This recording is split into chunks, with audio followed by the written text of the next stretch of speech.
Hey everybody, it's the coach, and this is Madden 20 on EA Sports. Up next, we've got what should be a great matchup between the New England Patriots and the Tampa Bay Buccaneers. I'll have scores around the league for you at the half, but it's time for a little football. So we'll hand it over to our broadcast team, Brandon Godden and Charles Davis. All right, Coach. EA Sports coverage of the National Football League is on the air. Nothing like the fanfare of introductions to an NFL game, and that was in evidence a moment ago. Fireworks, pyrotechnics, you name it. This crowd is ready as their guys get set to match up between the New England Patriots and the Tampa Bay Buccaneers. Hi again, everyone. Brandon Gaudin alongside Charles Davis. And, Charles, you take a look at this Buccaneer ball club. They come in off a loss in the opener last week. That one was on the road. Now they get their first taste here of home cooking. And what they're hoping to do is feed off the energy of the home crowd. Great tailgate, great fan support. Let's see if they can put it to good use. On the other side of the field for the visiting Patriots, they were winners last time out, so they'll be looking, Charles, to make it 2 in a row. And what I enjoyed when I watched their game tape and their victory last week is they put it together in every phase. Good offense, good defense, and some key plays on special teams. Let's see if they can get that second win in a row.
The first game's out of the way. Time to buckle down for the long season ahead, and we're off in week 2.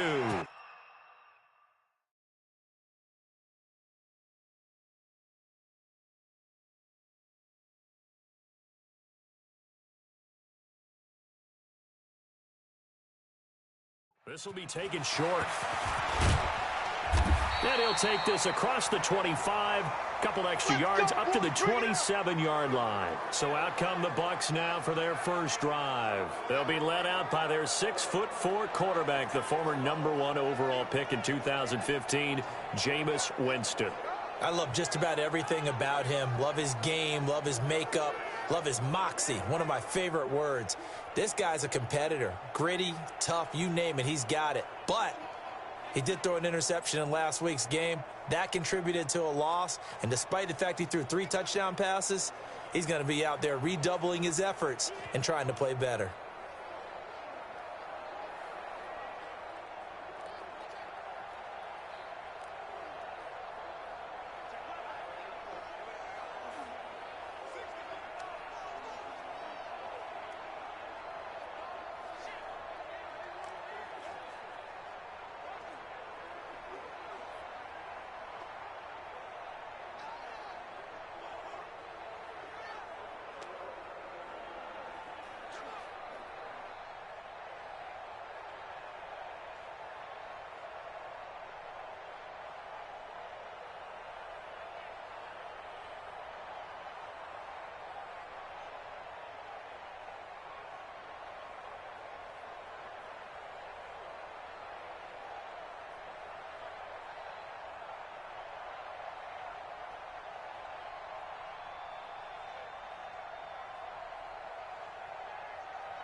Ready?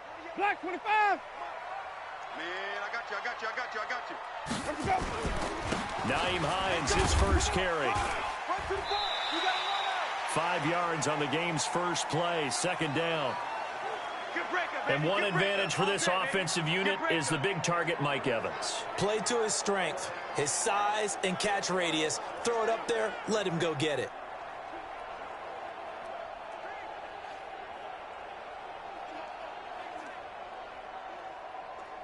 After the pickup of 5, here's 2nd and 5. Let's go. I got him.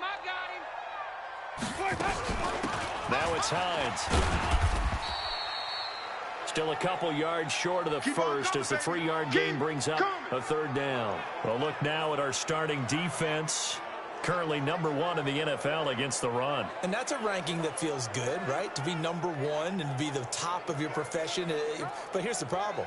It's only week 1. 1 week, yeah. Can they do it 15 more times? If so, then we really got something to talk about. That's the challenge.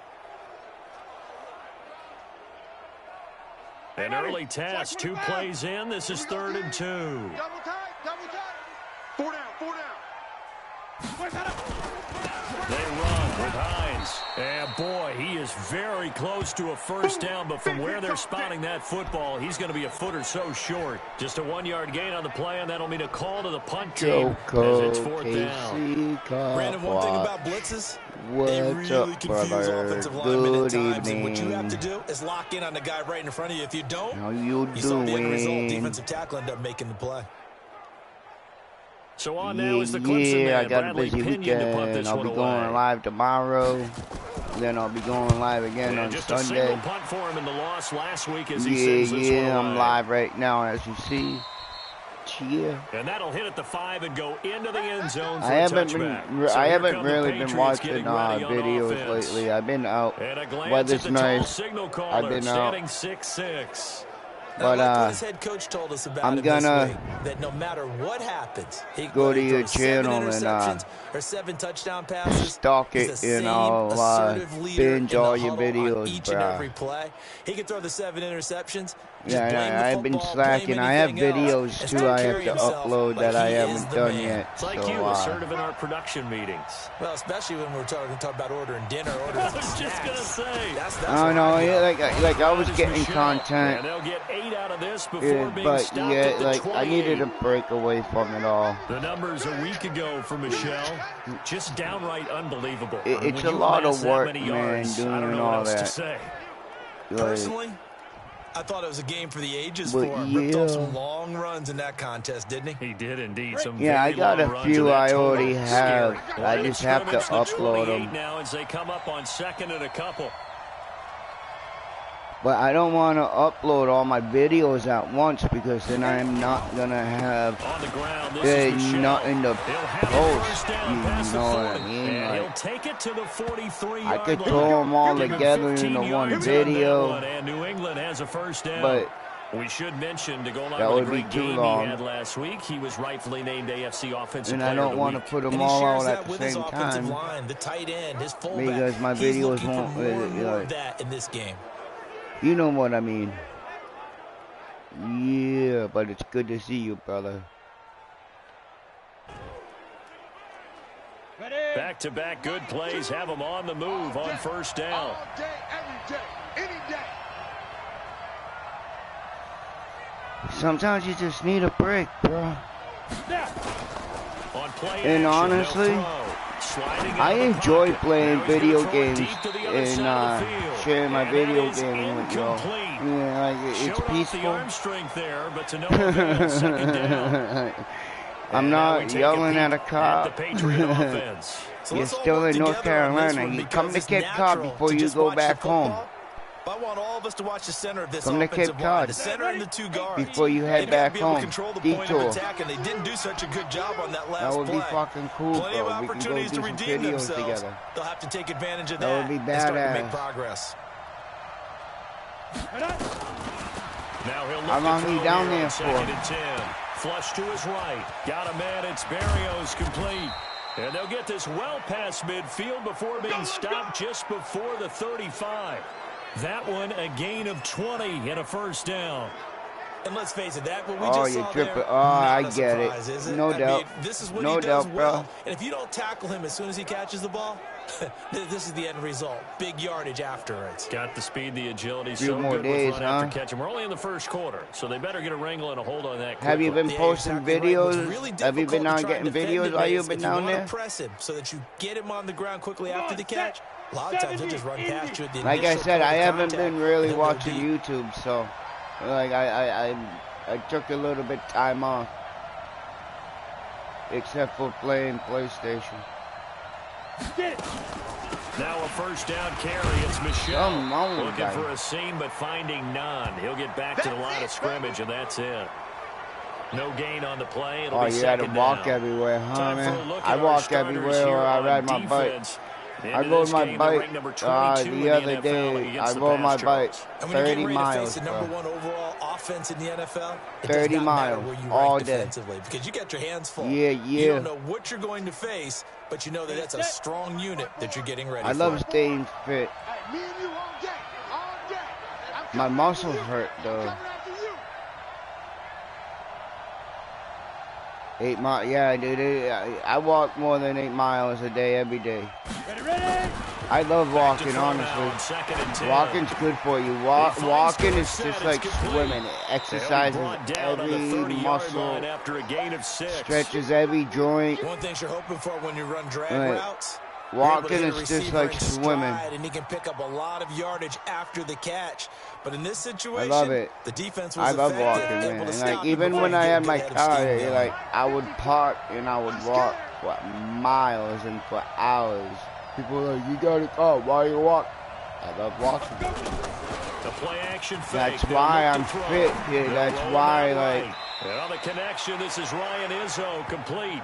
like He'll I'm be out of bounds healthy, just inside the like I'm 25-yard athletic. line. Yeah, It's a I 7-yard like to gain run. and good enough to move the chains. I Nice go job down keeping to the that school opening and I drive run alive, at and the they're in track. plus territory, that part of the field where you really want to convert on third down. Love They it. did. Big time pickup for them, and now I think the aggressive play callers think to themselves, this part of the field, I take my shot at the end zone, because the closer you get to the end zone, the field can buses get condensed. around It's a lot here tougher now to are run gonna those be routes. free. You still got a chance to actually run past people right now.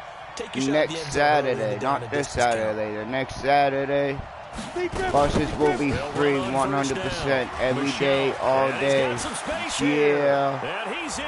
Touchdown. Finally, the Patriots. buses are free. Sony Like, Michel with touchdown I number was 8 talking on to the him, year. and As his guys are able to I strike was like, first all here in right, this so opening if you're quarter. making the They scored the buses most points of free, like anyone how on y'all opening gonna be weekend, and getting now paid? First quarter They're touchdown like, here. oh, we And while get there's no paid by the guarantee state. that all the points they score in opening weekend are going to hold up and be the average. Hey, tell your brother I said what starting to set that type of a pace. And what you do with that bro. is you put in the heads of all of your opponents. We've got to really be ready on defense because these guys know how to put the ball in the end zone. I'll probably play 2 games you think tonight. They can keep piling on the points like this? I think they can if they're prepared to adjust and adapt because they won't see the same defenses week in and week out.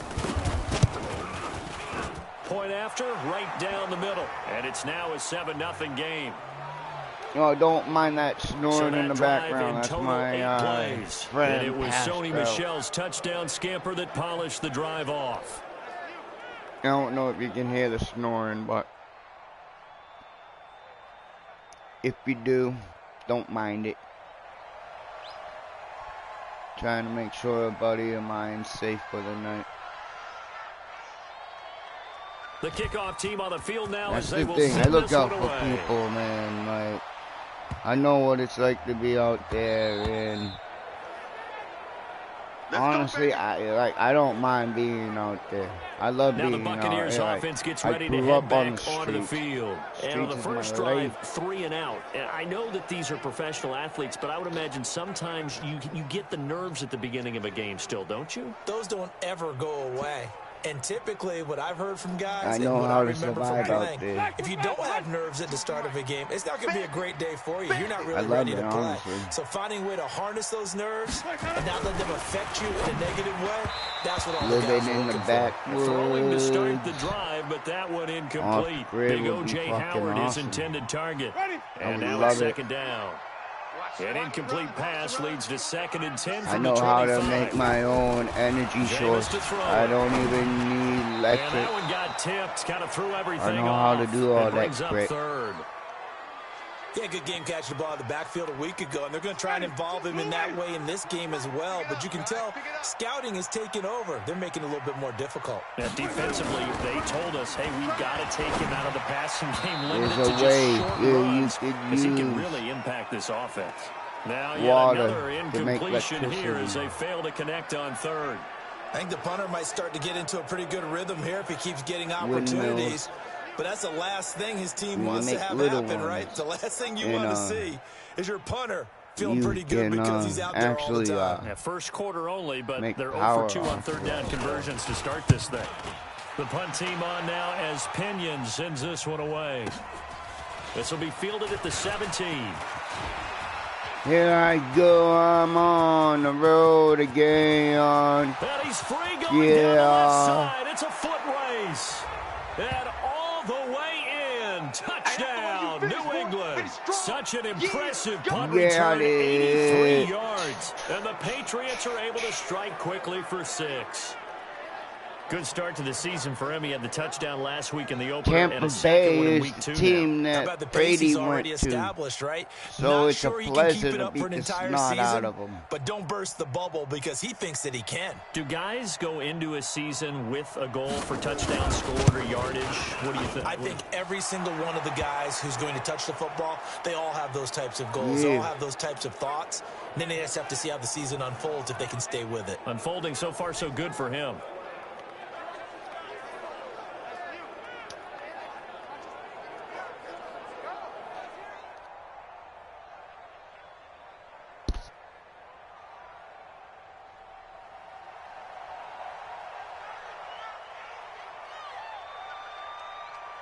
So after the punt return touchdown, let's see what their opponents can do with this kickoff.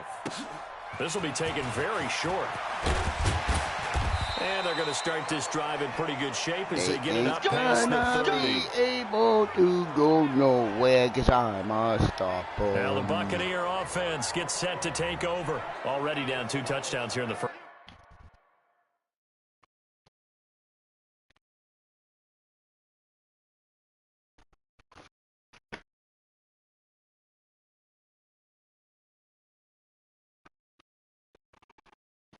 I'm still here. I have to see the thing. Like, I like to draw, and honestly, when they play the reviews, like the plays and stuff, And like I sit here with my drawing pad and I draw things. Like I want you all to enjoy what it's like playing the game. So yeah, and I do a lot of drawing while I play this game, and like helps ease my mind. And I'm working on this one 3D project, and I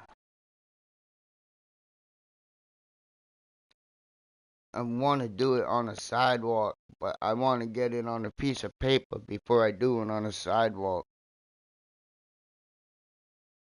And it's a certain pattern that I want. I just don't want like a normal pattern. I want like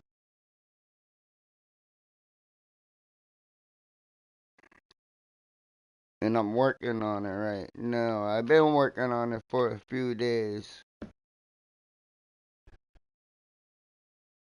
But yeah, I do a lot of drawing while I play this game with y'all. That's why I pause it a lot. We Sorry, know that, right? They have a script to start the ball game, and typically those scripts go between 12 and 24, 25 plays. Down 2 touchdowns. Well, I don't really pause it, like I said. I do it during like when they do the try and generate some offense on this drive. Anything, at least 3 points, get that 0 off the board. Now here's a pass on first down that's knocked away and incomplete.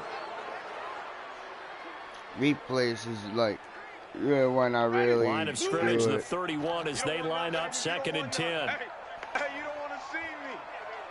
Let's go. Now Winston. Almost intercepted. And it's incomplete. When I watched that play, I thought about what my coaches had told me in the past. The biggest teaching point, get your head around. Locate the football so you can make a play on it while it's in the air. That's exactly what he did there. That was nice. So back-to-back incompletions, and that has him staring at a 3rd and 10. From the gun, Winston. He finds his tight end, Howard. That's complete. And able to get this one across the 45 before he's brought down. 15 yards as Tampa Bay picks up the first. So finally completes his first pass. Credit the defense, though. They've been showing him some different looks, keeping him off balance. Yeah, I like the observation that you had there, because when you give him different looks and give any quarterback different looks, it takes just a little bit longer to process sometimes, and you don't throw the ball with the same confidence. You're not sure that that's where you should go with the football, and that's worked for the defense early in this game. But now he's got his first completion. Let's see if his confidence comes back, and he starts to get into a nice little groove. Big stop, let's go. On first down, Hines. And forget about finding a lane. He barely had time to look up before he was planted in the backfield.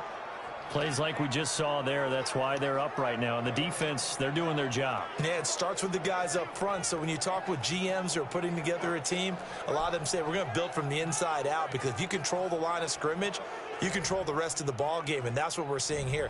They're actually playing in the offense's backfield, not necessarily just playing at the line of scrimmage. Come on, let's get it interception or cause a fumble. Throwing on 2nd and 14. Winston. And that'll be incomplete.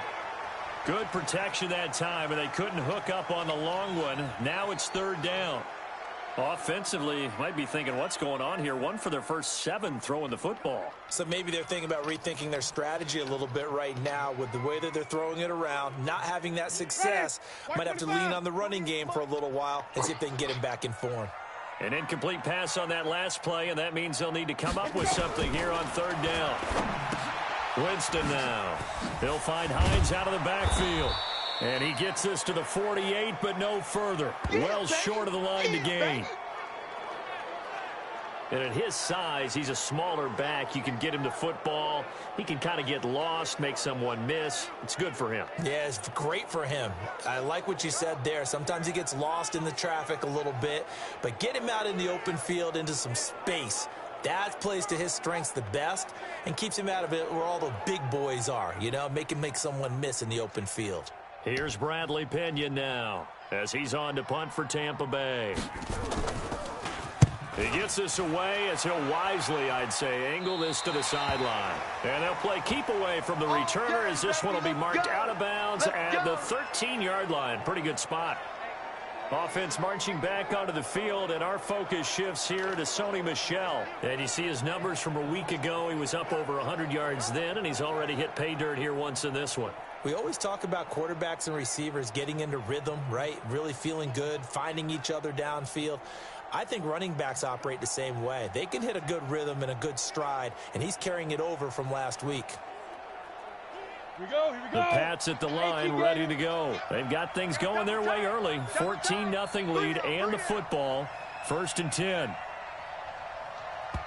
What the hell? Clock down to 0, and this is not the way to start a drive. That should have went.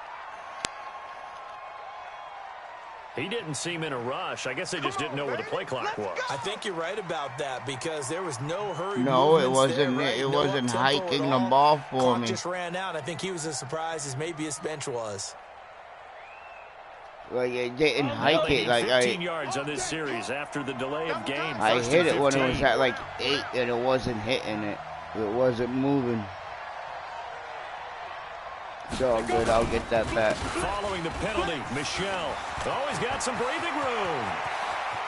Come on. And he's got Mess, daylight. It's fuck a around, foot find race. out. Past the Play 20. stupid games, lose stupid games. And he takes it down deep into enemy territory. Get ready. A big-time run there by Sony Michel. 91 yards. Well, that right there is the definition of flipping the field. Trainer. Only reason I say that, you know he's going to need a little oxygen yeah. after that one. But what a scintillating run, and how much fun was that for us to watch it? Great run.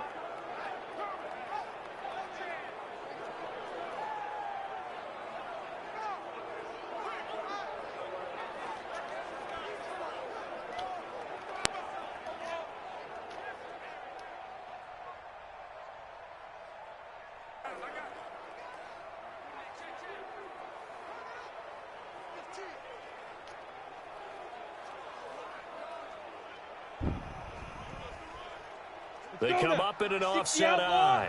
Well, that didn't take long. One play, and we're already looking at a 1st and goal situation. They'll try to run this one in. And he'll actually lose a little bit of yardage here. Back to the 2.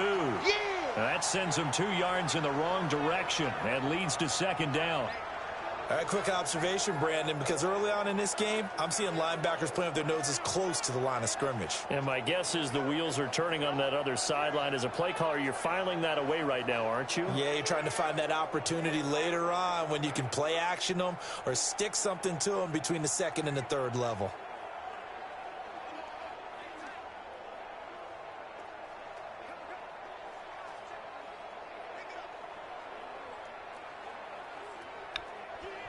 Ready up. Back at the 2 now. Here's 2nd and goal. I got you. I got you. They'll try to run with Harris. And the second wave of tacklers is going to get him as they stop him behind the line. The tally there, minus 2 yards, brings up 3rd down. That's a really alert defense there because they saw the heavy look come in from the offense, countered it with extra linebackers who brought a little bit of speed and heft, and able to really make a big-time play for their defense.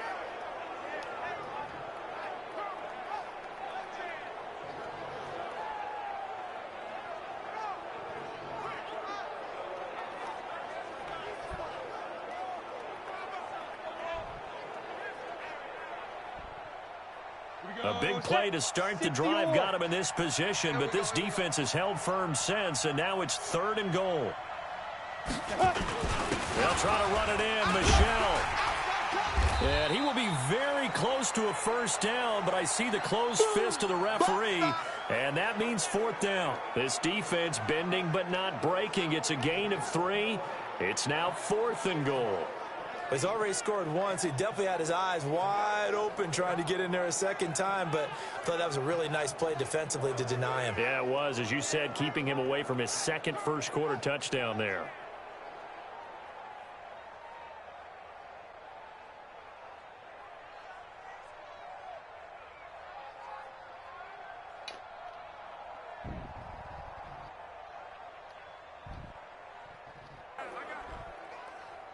And no move to take the offense on the field. They're going to stay out there and go for it on 4th and goal. They're running it. It's Michel.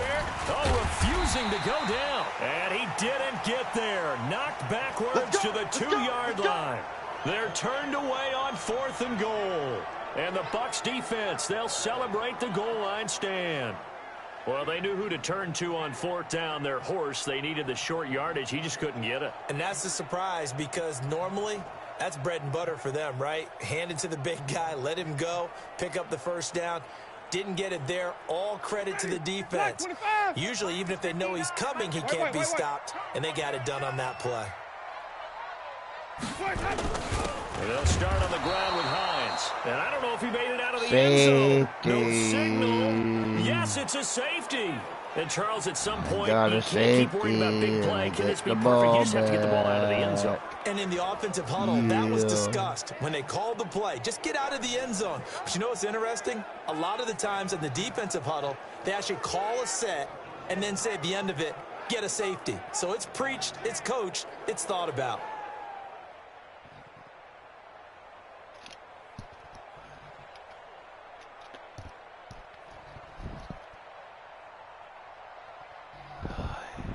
So after that safety, now a free kick situation forthcoming as they punt it away from the 20. Taking it about the 16.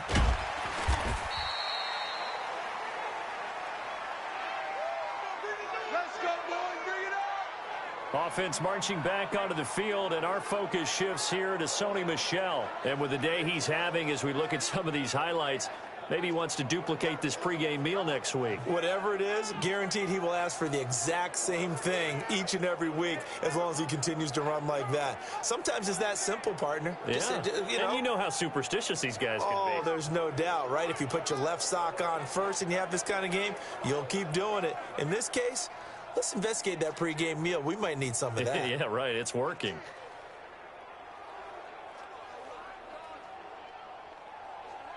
Ready. The Pats at the line, ready to go. And last time, they had it 4th and goal, rolled the dice, didn't get it. Now they've got to put that behind them, try to put together another drive. Hey, a simple tip of the cap, a nod of the head to the defense. Congratulations, you got us last time.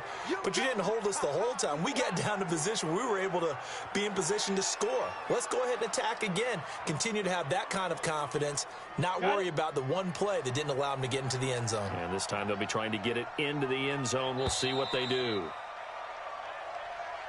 16-0. That's the score after one on EA Sports.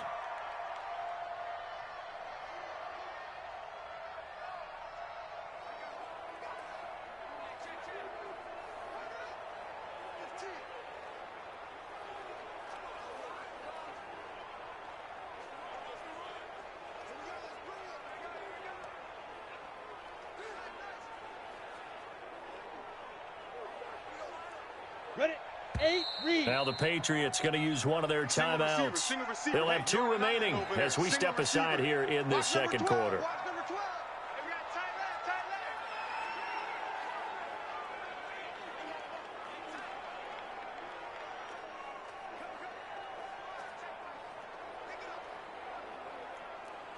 Down. 90 Wolf. Check. Watch 54. Stop your run. 2nd and 4. Rolling to his right. On the run, he'll let it go deep. Right sideline. But when this ball's tipped and intercepted. Picked off down near the 5. Really nice pick there for the reigning NFC Defensive Player of the Week. And a good story on that. He said he didn't even know he won the award. His buddy had to call him. He saw it on television and said, hey, congratulations. How about that? And I'll bet you his buddy said, well, since you didn't know, I'll just go ahead and claim the award, right? And everything that goes along with it. But the reason he won the award the previous week and what we just saw there, instincts. Understanding where the play is going and being able to make a play on the football. A look at the running back, the man out of the backfield as he gears up to go again. They haven't been able to get him on track. They haven't been able to get this offense on track. No points so far. Maybe it's time to start doing a few different things. Throwing the ball a little bit, maybe featuring other people touching it for a while. And then you've got a chance to come back to him when things have changed a little bit. They have to make an adjustment. Well, still time for him here as we sit in the second quarter. Winston looking left side, and he's got a man. It's Miles. It's a gain of 11, and the Bucs have a first down. How about the timing on that one? Boy, they were in sync, weren't they? Three-step drop, balls out of his hands, right to the tight end. Nice completion, just like they do it in practice. So that last play gives him a little more space now. Here's 1st and 10 at the 16-yard line.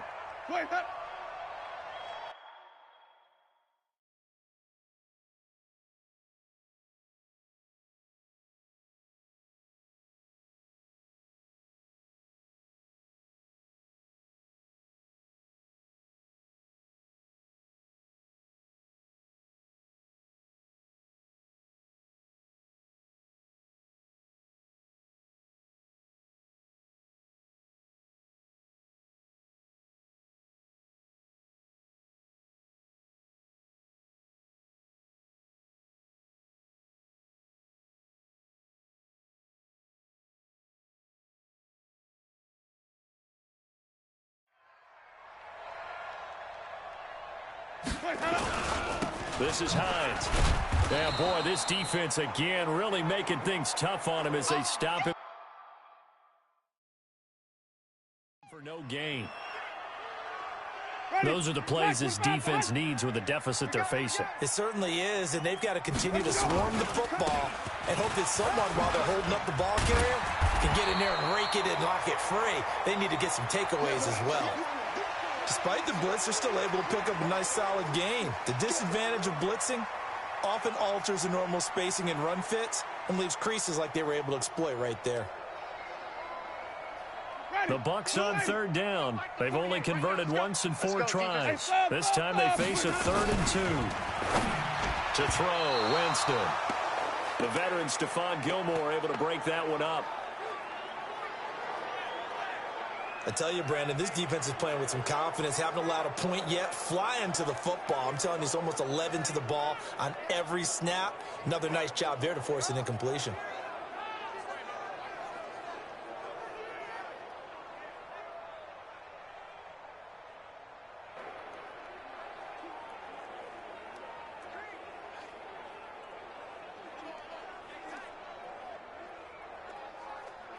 Here's Bradley Pena now. He's been one of their few bright spots so far. And he'll get this away into the humid Florida sky. They'll look to set up his blockers. 35 yards on the return. Picked up some good blocks as well. And the Patriots will have great starting position as they take over 1st and 10.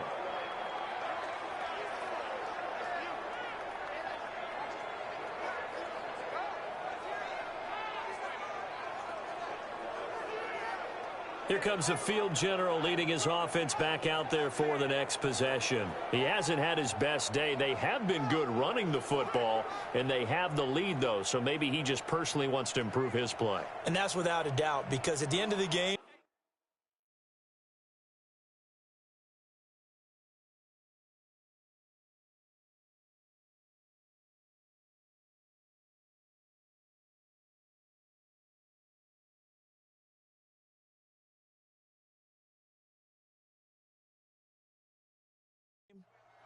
he wants to feel like he had a really good hand in his team winning, if in fact they do go on and get that done. But the bottom line is finding a way to win the game. So if you're not playing that well, but somebody else is on the team, keep going to that hot hand. Yeah, not over yet, but looking good here in the 2nd quarter. And he gets this inside the 35-yard line. Yeah, I'm trying to work on the first downs and all that stuff. Trying to work on all the goals. But he does it at a high level, doesn't he? Because when I watch him, I think of his vision. Straight ahead. And plus, I want to have a little bit of fun. I just don't want to mutilate them. I'm already winning, set him apart from many of the other backs in the league. Let's go. From the 34 now, here's 1st and 10. Two times. Ready. Here's a play fake as they set up to throw. He'll rifle this one deep right side. And that is incomplete. Took a shot there on 1st down, but he couldn't reel it in. When teams take shots at the end zone, you've got to defend it the same way you would defend the first down sticks. You defend the goal line exactly the same way. They can't cross that. You play through the receivers. On that play, that's exactly what they did and batted it away. Now a throw here to his running back. And brought down, but not before they're inside the 25. Brandon, I won't go overboard here, but it looks like he's off to another nice start after what he did last week when he was the AFC Offensive Player of the Week. And obviously a great start to the season, doing it in week 1. He's one of those guys who maybe had pegged for a big year, showing out so far. But you did say that to me in preseason. Looks like you're on target. That's going to go as a loss of 1 on first down. The run defense, they have been porous at times today, but not that last go-around. No, they really tightened it up, didn't they? They finally got themselves a win because all game long we've seen them get gashed. This time they played the responsibilities, played their keys, and made a nice stop. 2nd and 11. Being chased out left. He's going to have the hook up to Izzo. And they do get him down, but not before he's able to slip it inside the 5-yard line. An excellent pickup of 20 yards. On any given pass play, you never know exactly where your exit points are going to be. On this play, he was flushed to his left, still on the run, able to accurately throw the football for a nice first down.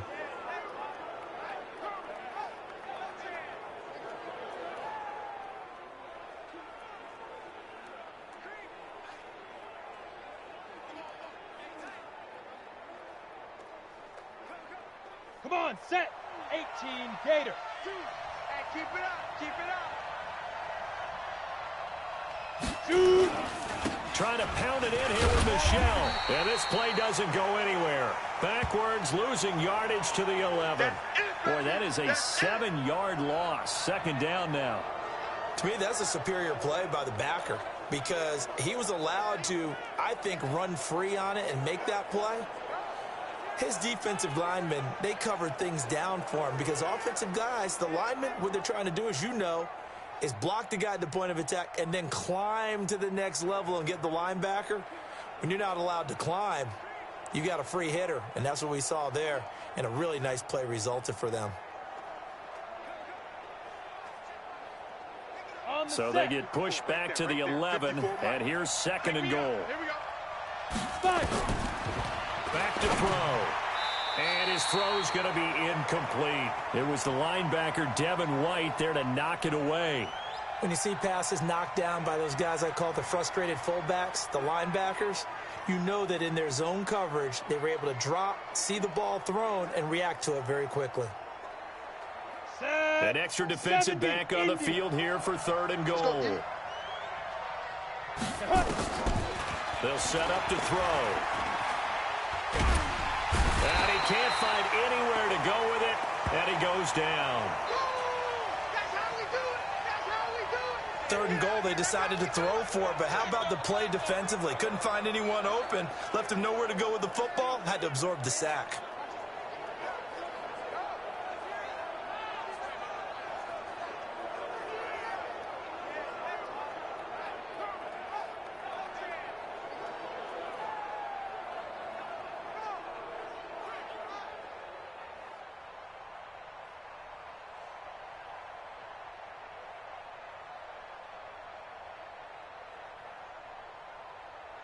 The Patriots will bring on the field goal unit. From the right hash, it's a 35-yard attempt. And his kick is right there. It's good, and that will stretch the lead to 3 scores now at 19-0. So the drive stalls out inside the 15-yard line, but they do get 3. And I've talked with enough players nowadays that when they have these types of kicks, that no one says to their guy, hey, that's just like making an extra point, piece of cake. Because the extra point is not a piece of cake anymore. But kicking a field goal from that distance, just give him confidence and let him knock it through.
Out is the kickoff unit as they run up and send this one away. This fielded at the 2. And not a bad return here. He gets it out to the 25-yard line. Mike Evans and the rest of the offensive unit heading back out there now. A chance maybe here for them to get him more involved. They're down here on the scoreboard, and he's been very quiet.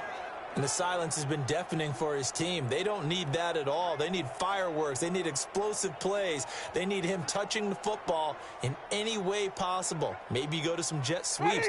Anything to get him going. Yeah, something to get in the ball. We'll see if they can do it. Winston and the Bucs take over now, 1st and 10 at their 25-yard line. Here's a handoff to Hines to begin the drive. Only a couple there as he'll be brought down about the 28.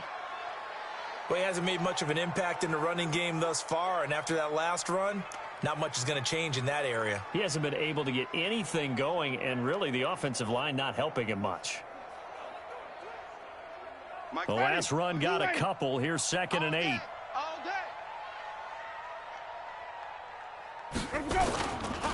Here's Hines.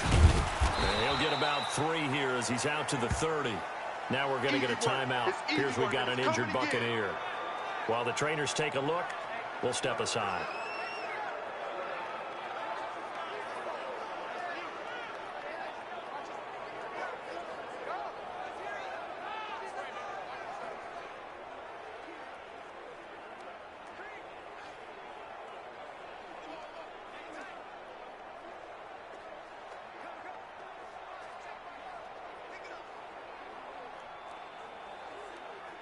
These guys have punted 4 times already, and they're staring at a 5th, barring a conversion here on 3rd down.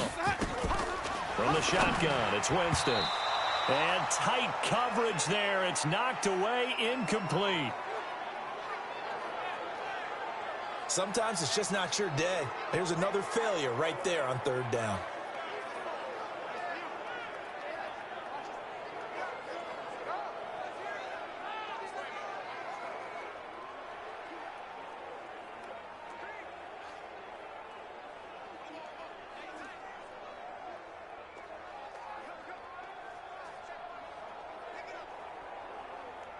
Here's Bradley Pinion now. He's been terrific so far.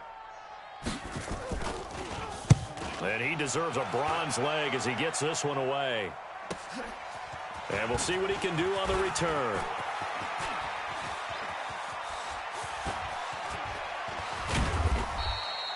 Good blocking there, nearly sprung him. As it is, it'll go as a 19-yard return. And the Patriots take over. Offense marching back onto the field, and our focus shifts here to Sony Michel. Might he be on his way to a record-setting performance here, Charles? 2nd quarter, and the yardage number already ridiculous. And they always talk about just focusing on the next play. But sometimes it's okay to dream big because I'm focusing on the 4th quarter already. Listen, I don't blame you, though, because we could be witnessing some type of history here, and it's being done by him. And, of course, the big guys up front who are creating the holes for him to run through. Yeah, they've all been good so far. And he can't get rid of it. He's taken down. You see me? You see me? They can't stop me out. Well, maybe that can give him a little bit of a pick-me-up, a little bit of a jolt. One of the few things has gone right defensively. Because other than that, it's really been a first half to forget.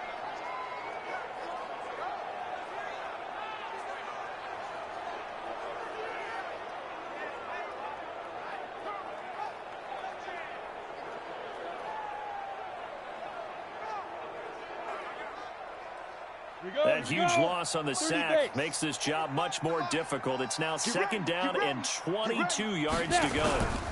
And they'll try Michel here running on the right side. And some room to maneuver.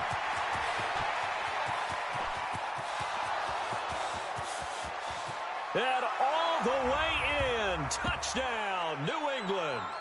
Sony Michel, 77 yards. And the Patriots, they add on to their lead. So what was already a game to remember becomes even more so as that touchdown run, a lengthy one, takes him over 200 yards now for the game. And I love the fact that to get over 200, It took a pretty good sprint, didn't it? I mean, a lot of times you get 1 or 2 yards and oh, he's over 200 yards. But that really put an exclamation point on the game he's having. Fantastic. A lot of fun to watch.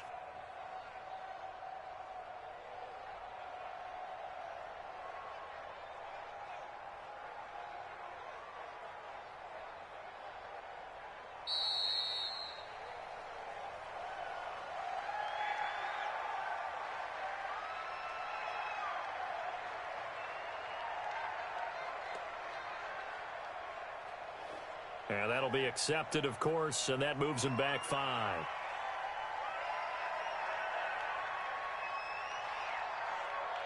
Now the extra point.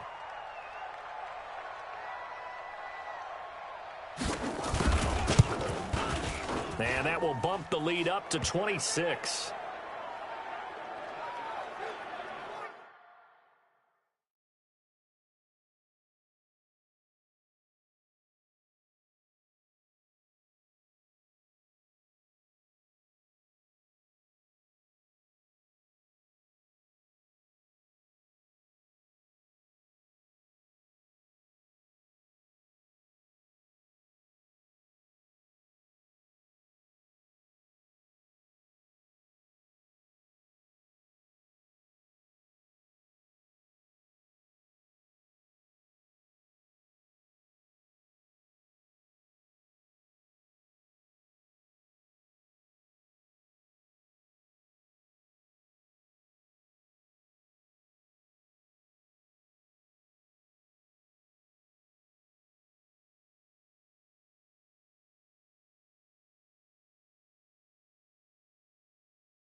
It only took him 2 plays there to find the end zone. The last one, the long run, getting him in for 6 points. Set now to kick this one away, and off it goes. This one taken from the 7. And he'll take this across the 25, couple extra yards, up to the 27-yard line. Now the Buccaneer offense set to take over again. Typically down in the first half, I might say, oh, you at least need a field goal out of this drive, but they're down to the point where they need a touchdown, don't they? Yeah, normally, you know me. I mean, you've been around me for a while now, right? Unfortunately. I'm sorry about that. But normally, I'm the one preaching patience. Yeah. You know, take your time, first half, you still got a chance. I think they're out of patience here. This has to be a drive that gets a touchdown. So if you're the play caller, you're going to that portion of the sheet that says big-time plays, specials, anything you can use to get yourself back into it. A first down run, good for about 3. 2nd and 7 coming up. There with a tackle, Dietrich Wise Jr. They tried a quick hitter inside, but that one was swallowed up because what they're hoping, those big defensive linemen will take the bait and move laterally and open up a crease that they can run through. Didn't happen on that play. Check, 48's the mic. Let him know, let him know. Let him go. On 2nd down, it's Rose. And he's going to be met at the line of scrimmage and taken down. No gain on the play, and it's going to bring up a 3rd down. Early down stuff's to put this offense in a precarious position. We know that securing the point of attack, especially against the big-bodied guys in the middle of this D, has got to be priority one. These guys have punted 4 times already, and they're staring at a 5th, barring a conversion here on 3rd down. Here's Winston. It's complete to Watt. Call it a gain of 3, and that's going to make it 4th down. I wouldn't be surprised to see the next step in utilizing this position is to actually utilize more of a scat back in this spot, because we saw the catch there, right? He made it, but he's a bigger, stronger guy, maybe not quite as elusive as maybe someone else you would put there. Yeah, didn't get the big yardage there you might out of a smaller back. Here's Bradley Pena now, as they're forced to kick for the 6th time today.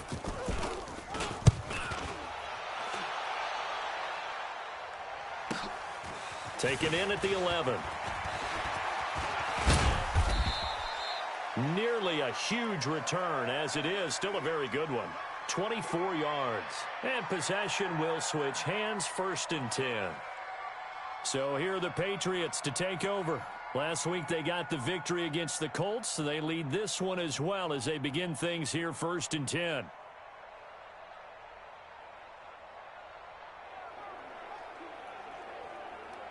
Ball up to the 35 now as they come up on 1st and 10. This drive starts out on the ground with Michel.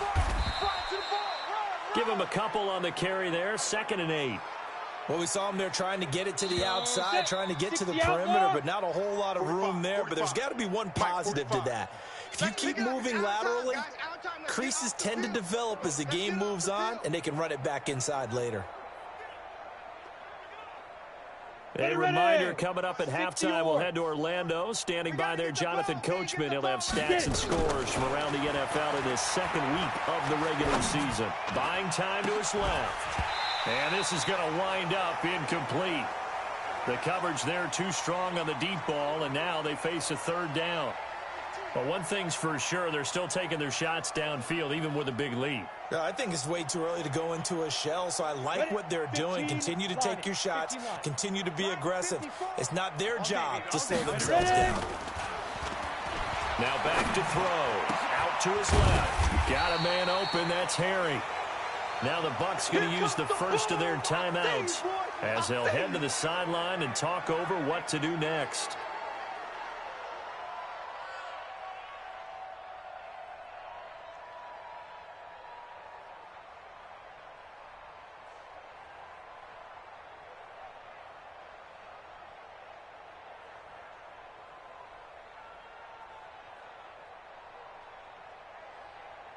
So on 4th down, here's Johnny Townsend to punt it.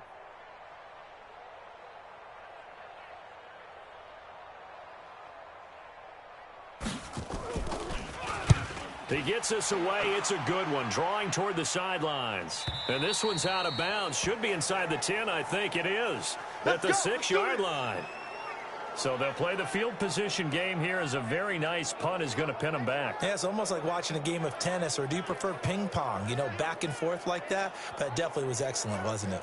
And the Buccaneers getting ready to go as they take the field. These guys had to punt their last possession, and that's become too familiar of a refrain. Too many of these drives just wound up going nowhere. But you know how in baseball, when the pitcher gets a base hit and he's on base, they bring his jacket out to him to keep him warm?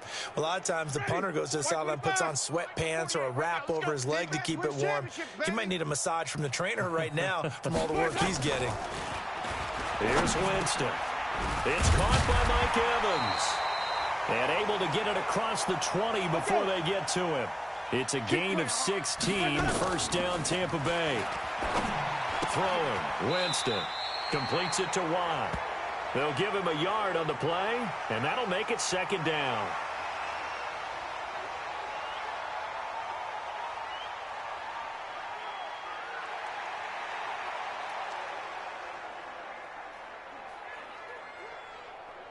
They only got a yard out of that last completion, and that makes this 2nd and 9. What's tight? Tight is right. Hey! To throw is Winston. And that one got tipped, kind of threw everything off. It brings up 3rd. Throwing the football, he's not as sharp as he was last week when he was over 70%. Right now, he's under 50%. Well, that comes from extra game film, extra time. You know those guys watched him all week, saw how precise he was, and constructed a defense to try and chip away at that, and thus far they've been successful. On third down, Winston. A 50-50 ball here, and it's intercepted. Picked off at about the 31. And he takes this one back into the end zone, and the Patriot defense has a touchdown. That pick six extending this lead even further. And boy, it's been a while since I've seen a team struggle this badly in the first half. I think all they want to do is get to the locker room, try and regroup, and come out to start the third quarter. But if things don't improve fast then, I think the backups get a lot of play in the second half.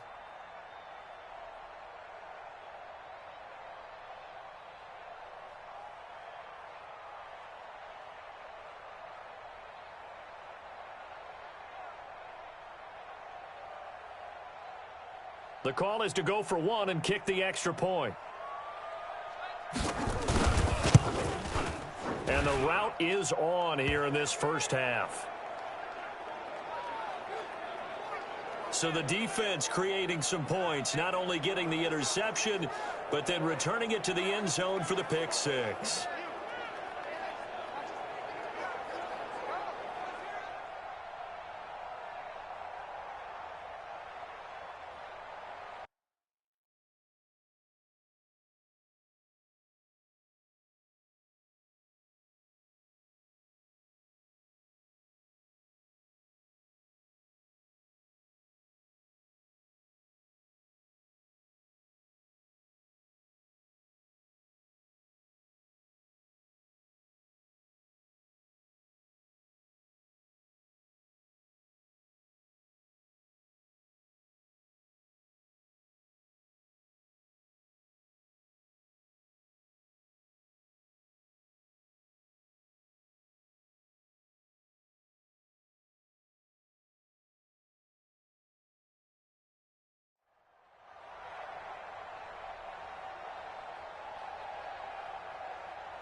So they'll get another shot on offense following that pick six. And now the kick is away. This will be taken in at the 1. And he's going to be out of bounds on the return. Not a great return. They'll start back around the 17. Jameis Winston and the rest of the Bucs set to begin this next drive. In second quarter, they're down big already. He's struggling as well. They've got to find something here. He's got to find something on this drive. And sometimes you take on all that extra pressure on yourself, and maybe you have to disperse it a little bit. Lean on some other people. Lean on your teammates. Find someone who can take the pressure off and get the ball in their hands for a while. So this, if he doesn't, this is getting out of hand. And nothing but daylight ahead. And they work this well upfield across the 45. The Bucs going to go ahead and use the second of their timeouts as they get the stoppage with a little over 50 seconds to go in the first half.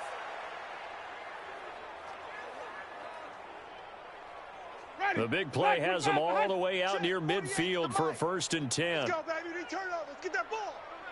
Let's get that ball. Let's go. Working out of the gun, Winston.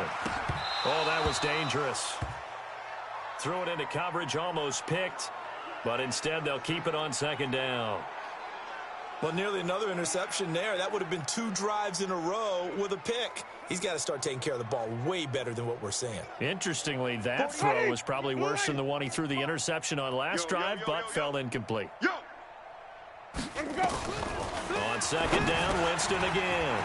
Open man is Howard, the tight end. And he's got another first down as the tackle's going to be made at the Patriots' 41-yard line. Jameis to throw it. And that one will fall incomplete. Clock here now just under 30 seconds to go in this first half. Well, the incompletion, yes, but maybe here not the worst thing in the world? No, not on 1st and 10. It actually gives them a chance to regroup, relax just a little bit. They huddle up, talk it over. Then they get a chance to continue their drive. Throwing left side here, and it's complete. It'll be a gain of 8 yards, and it'll be 3rd down. Don't be mad. Don't be mad. There's more coming. There's more coming.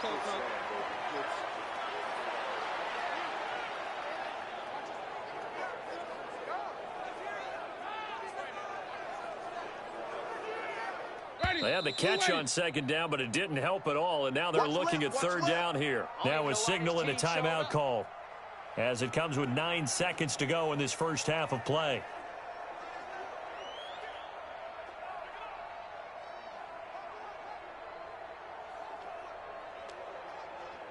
So on 3rd down, the field goal unit will come out as they'll try to get 3 before half.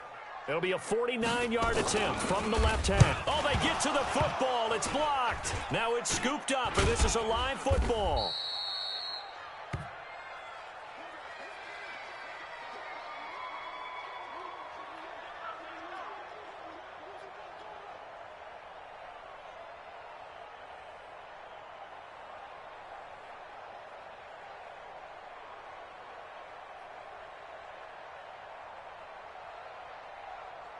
On the ready. The Pats at the line, ready to go. And from this spot in the field with the clock where it's at, you think we're just going to see a knee and that's it? And I think in this situation, that's the proper play. But we do know there's some risk takers out there that may want to take one more shot before the clock runs out. So we've reached halftime here in what is quickly turning into quite a rout. As we send you a stone's throw away across I-4 to Orlando. There standing by is Jonathan Coachman, ready with our EA Sports Halftime Report. Coach? Okay, Brandon, we'll get you back to you and Charles in a bit, but first it's time for a trip around the NFL following an eventful opening weekend. Let's see what's happening in Week 2. We'll get this started up in Orchard Park, an AFC's matchup with the Jets in town to take on Buffalo. And it is the Jets who have the lead in that one. The Jets already 1-0, trying to make it 2 straight as they lead on the road. From there, we head down south to Atlanta to check on the Falcons at home at Mercedes-Benz Stadium. And for the moment, they find themselves trailing the visiting Carolina Panthers. DJ Moore, a touchdown reception.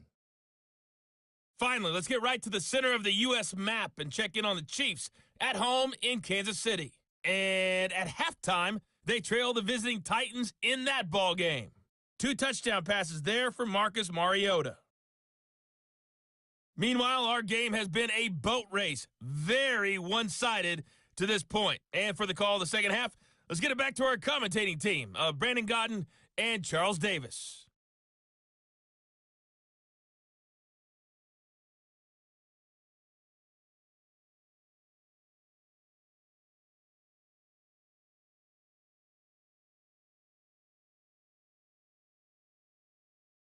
All right, Coach, thank you, and we welcome everyone back.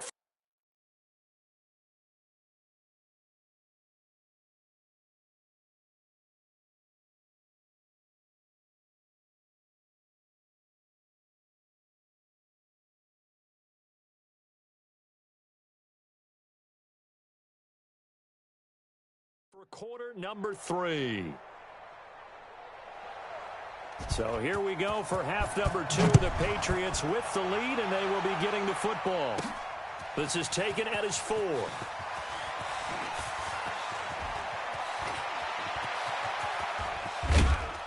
And he's up past the 20 to the 22-yard line. We got this.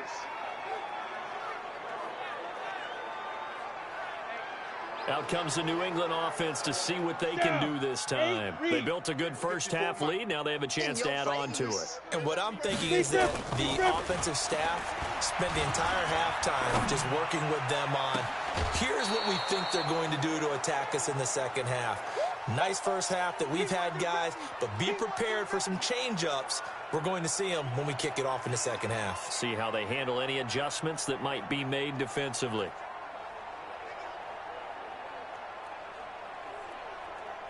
So after the incompletion, 2nd and 10 from the 22. Let's get in there. Let's get in there. 2nd and 10. Escaping the pressure right. He's going to air it out and that's caught inside the 35. A big play there for New England. 46 yards. Just more of the same there, partner. Guys have just been running free in the secondary this entire game. No pass rush, a lot of passes completed. Been an easy day for them.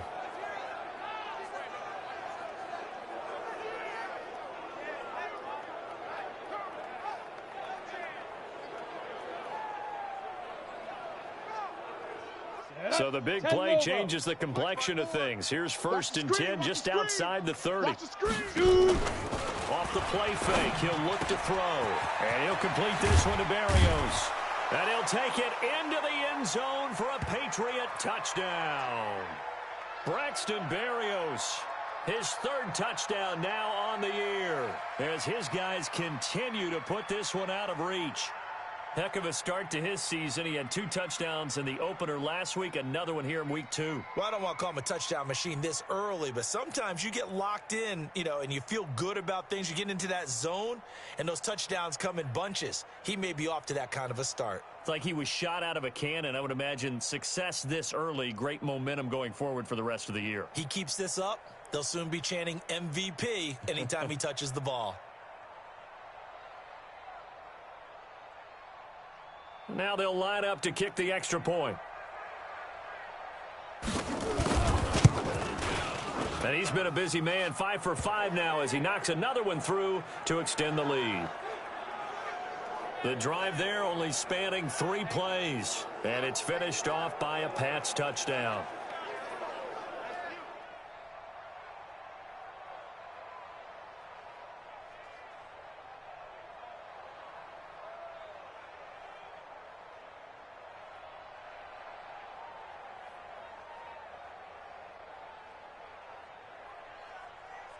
The kickoff unit is out on the field, and they will send this one away. This one taken just inside the 10.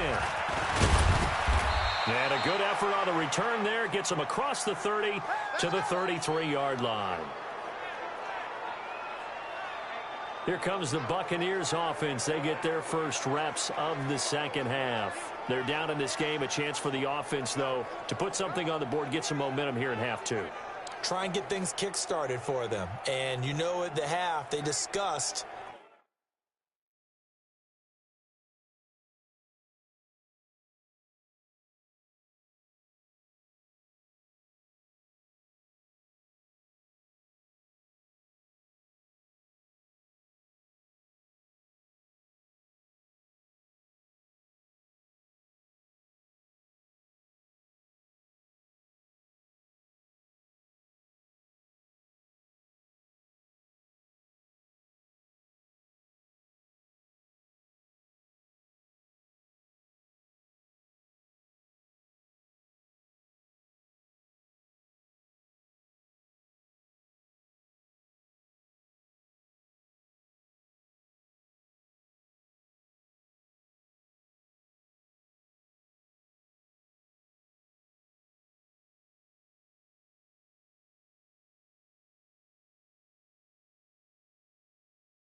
how they were going to get that done. This is where scripting comes into play a lot of the How time. many plays do you script coming out of the second?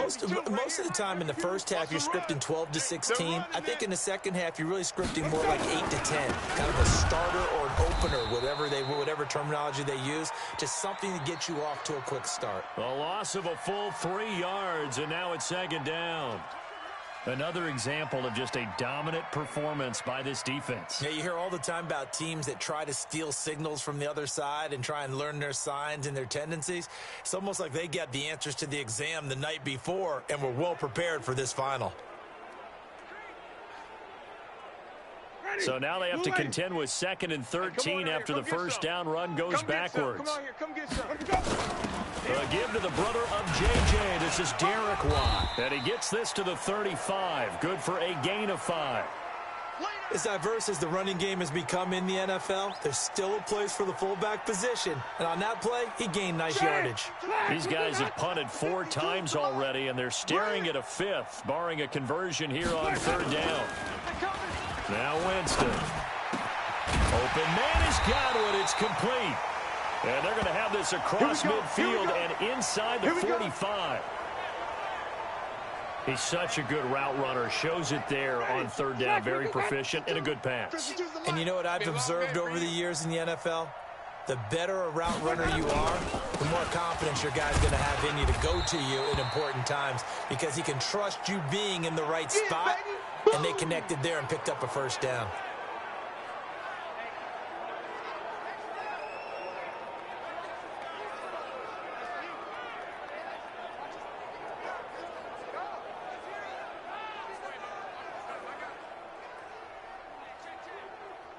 Ready. 6 yards on that last play. Here's 2nd and 4. You don't want none of that. Give me that. Pick up the ball. The fullback Watt with a run. And he's going to get it down to the 33-yard line here. A gain of 5, good enough for the first down. Now, how about that call handed to the big guy in that situation? Normally you think of him as a real short yardage runner, but in this case they trust him to get a few more yards than that. I remember an old New York Giants quarterback, a Super Bowl winning quarterback, telling me he loves offense coordinators who call the plays with a little bit of abandon. First down Tampa Bay there, a gain of 13. Took till the second half, but finally a red zone opportunity here. 1st and 10 right at the 20. Now a throw to the end zone on first down, but it winds up incomplete. He was trying to find O.J. Howard, but it'll be 2nd down. What a difference a week makes. Last week he hit on over 80% of his passes.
This week, he's down under 50%. What do you see as the difference? Well, I think we're used to seeing a drop. If someone's over 80%, they're not going to hold that number, not in this league. But a drop under 50%, that just tells me that the defense has spent a lot of extra time on game films and came up with a really good plan to try and chip away at his timing. Another throw on second down, and this one incomplete as well. The intended target was Chris Godwin, and it'll bring up third down. This offense was on the move. Now 2 straight incompletions have them looking at 3rd and 10. Now Winston. He's got Evans. And he's into the end zone. Touchdown, Buccaneers. Mike Evans. His 3rd touchdown now on the year. And the Bucs are able to at least knock this deficit down a bit. And there they got him the ball. Just get it to him, let him do the rest. You know, he probably said that to his quarterback as he broke the huddle. I like the play call. Just get it to me. I'll take care of the rest of it. Helping out his rack, right? R-A-C? Run after catch, and he loves that, and he's going to carry that in at contract time.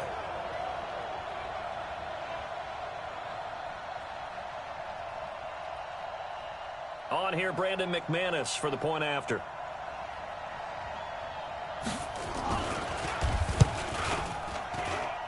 So they get 1 score back, but still a long ways to go here in this 3rd quarter.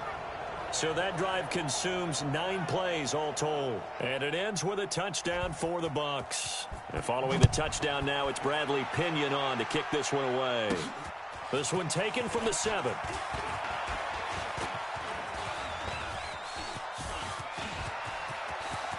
And there he goes again. And all the way in. Touchdown, New England. A 93-yard kickoff return as his guys continue to pour it on. So how about the game he's having? He had the punt return earlier for a touchdown. Now the kick return to balance things out. And oftentimes, guys who are on punt return and kickoff return, many of them are the same guys. And they're devoted to a return guy who can break big plays. And when that happens and they know it's there, they're going to block that much harder and be that much more skillful as well as utilizing his talents. And this is what you get. Punt return, kick return, a huge game.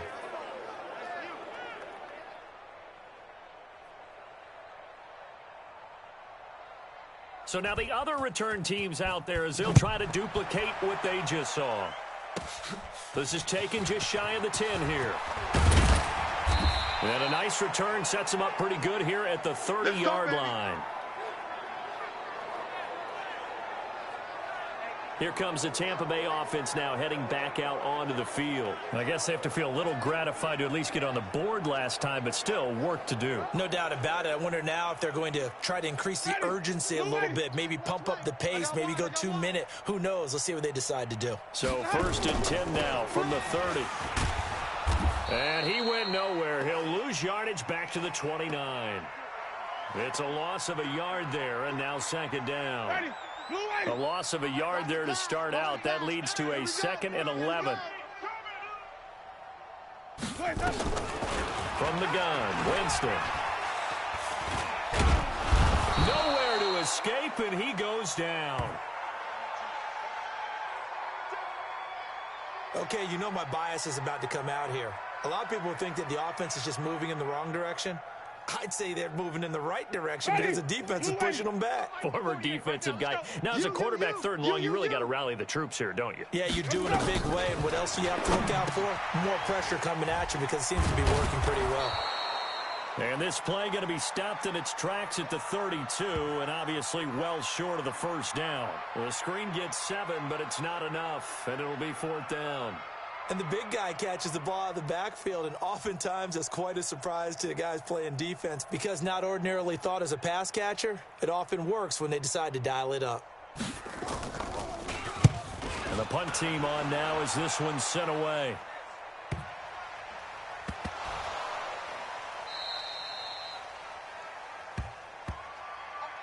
And that's what friends are for. Right.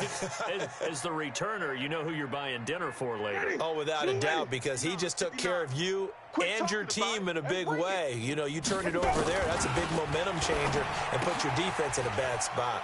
And he finds Howard complete. And he's into the end zone for a Tampa Bay touchdown. O.J. Howard, his first touchdown here of the new campaign. And the Bucs are able to get a score back. Everyone felt like this game was over, but to be able to stay in it, put together a drive, score a touchdown, that's got to be a positive for them. McManus now for the extra point.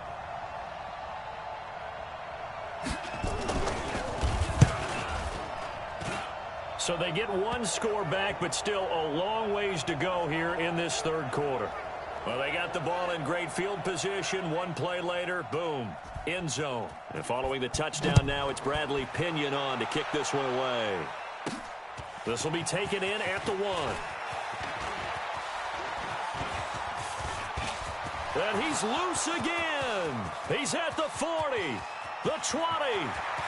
And he will score. Touchdown, Patriots. That'll go down as a 99-yard kick return as his guys continue to put this one out of reach. I can't help it, partner. I get fired up. 2 kickoff returns for touchdowns in the same game. This is fun to watch. Yeah, we call a lot of games in a lot of different places. Sometimes it seems like we do it simultaneously, but we rarely get to see this. Extra point right down the middle, and the lead will swell by one more. So that one goes down as a 99-yard kick return for 6 from the 1-yard line all the way to the house on the other end.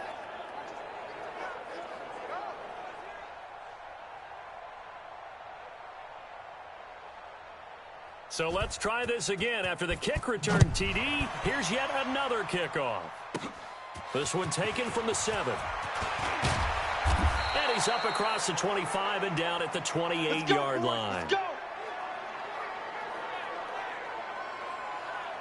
Jameis Winston and company heading back onto the field now. How do you think he personally is evaluating his game so far? He was pretty good in the first half, been good so far here in the third quarter. He's got to like it, right? Not looking for the dramatics here. Not trying to set the world on fire in terms of stats. It's almost like you're driving. Hands at 10 and 2, alert for anything out there, watching for trouble on the road, and making sure you get the team home. The bus driver. Let's see if he can drive the bus here again on this drive. After the loss to start out, here's 2nd and 11. I'm coming.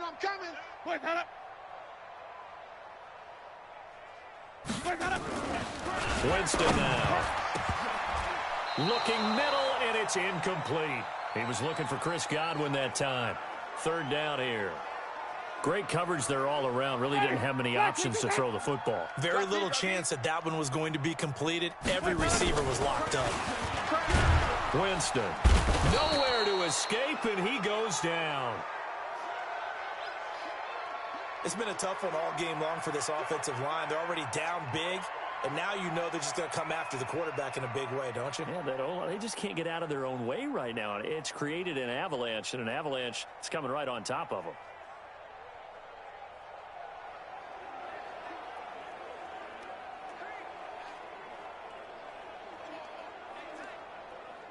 Here's Bradley Pinion now as the drive goes backwards, so he's on to punt it away.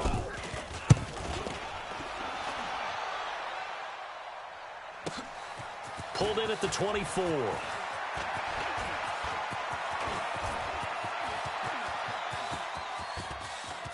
And there he goes again. And he will score. Touchdown, Patriots. An impressive punt return of 76 yards as his guys continue to pour it on. Well, it certainly feels like that kind of game, doesn't it? No matter what they do, it's going to work. That might be the absolute crusher right there. A punt return for a touchdown. Feels like there's been a lot of crushers in this game. This lead just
just gets bigger.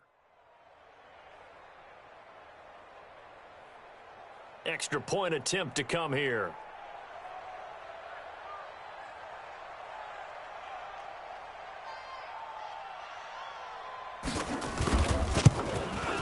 And the lead grows even larger here in the third quarter. So his big play capability in full display there as he's able to return that punt for a touchdown.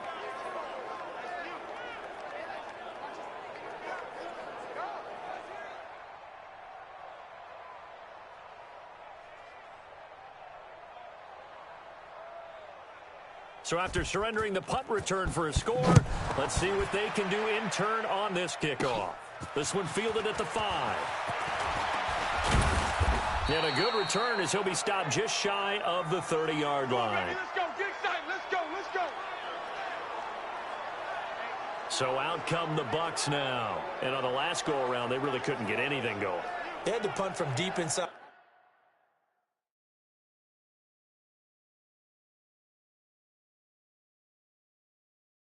their own territory, which means you're going to lose the field position battle as a general rule.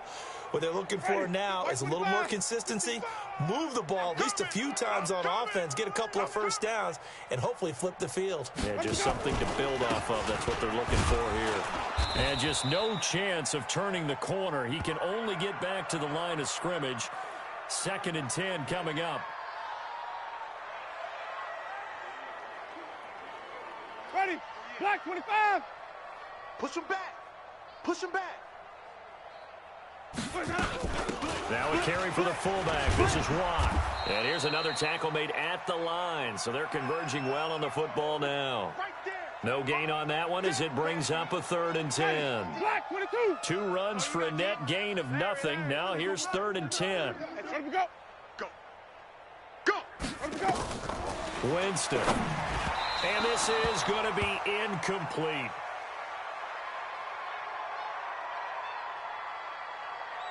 Had to pass there. 3rd and long on your own side of the field. Just couldn't come up.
with anything. That's why teams always talk about having to win the early downs, meaning you've got to gain yardage and set yourself up for 3rd and short, because when it's 3rd and long, the odds go down significantly trying to pick up the first down, even throwing the football. And this will be taken at the 13.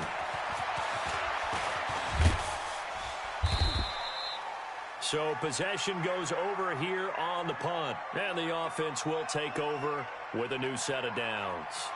Offense marching back onto the field, and our focus shifts here to Sony Michel. And we have seen a decline in the numbers. Where does the fault lie? Just him? Maybe the guys up front? Combination? Well, as you and I both know, it's almost always a collective deal. But in this case, I think maybe the offensive line got a little overconfident. They had blocked so well in the first half, picked up on what the defense was doing. I think we've seen an adjustment now that they have not picked up on, and now they're being a little bit overwhelmed.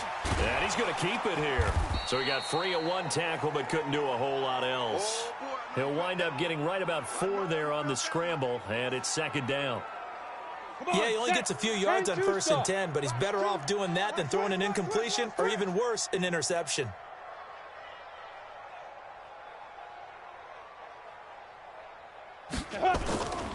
A give to Michel running right. And some space here. And he'll be taken down, but not before he gets into enemy territory. Give him 15 yards on that one, and New England has a 1st down. They're trying to show that they can run the ball and protect this lead. Give it to the backs, play a little bit of keep away, don't you think? And that's probably a good philosophy at this point, going to make that defense stand up and stop them. Set 18 Gator. You can't block me. You can't block me. You can't block me. Hit it. The play action fake. They'll look to throw. On the move to his left. Looking for Harry. He airs it out deep. Oh, so close to an interception. Read that beautifully. Got his hands on it. Couldn't get it. And it's 2nd down. Here we go. An incomplete pass on 1st down. That leads to a 2nd and 10. Now. From the gun, they run with Michel. 2nd down, a little more productive than 1st. 7 yards on the gain. It gets them to 3rd and 3 now.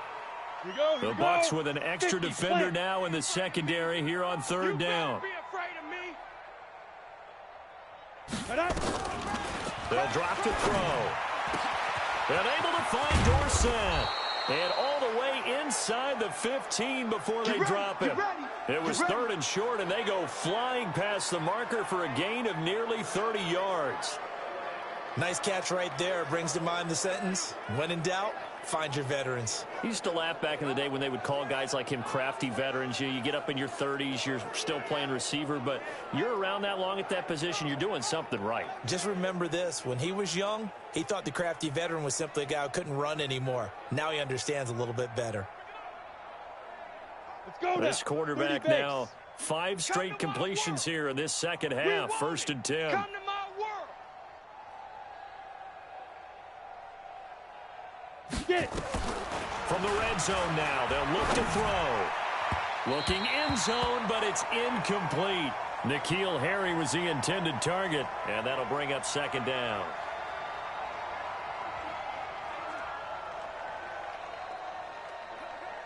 And this should be the final play before the quarter ends. Let's go, D.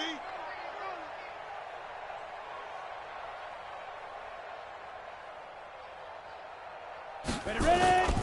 On 2nd down, Michel. And he'll get this one down to about the 10-yard line. It's a gain of about 3, but it's going to leave him with 3rd and still 7 yards to go. Back now here on EA Sports. And this is a blowout so far as we get set for the 4th quarter. A very one-sided affair. New England on 3rd down. 2 for 5 to this point. This is 3rd and 7. I got you, boy.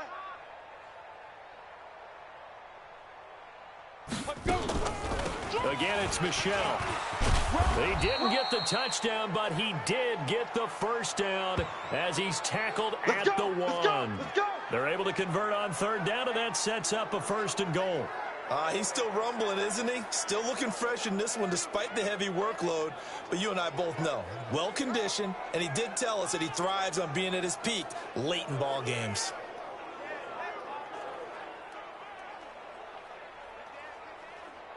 So they've been in the red zone 3 times, and it's yielded just 3 points. Can they find the end zone here on 2nd and goal? And they will run it with Michelle. And maybe a measure of revenge there. He's had his way in this one, but this time they get him behind the line. It's a loss of a yard there, and it's 2nd down. Brandon, it's clearly a running situation when you're up in the 4th quarter. They're going to have to stack the box and make it difficult for them to move the ball. Made it very difficult right there. Now they need to repeat that effort. Yeah, bring 7, 8, 9, whatever it's going to take.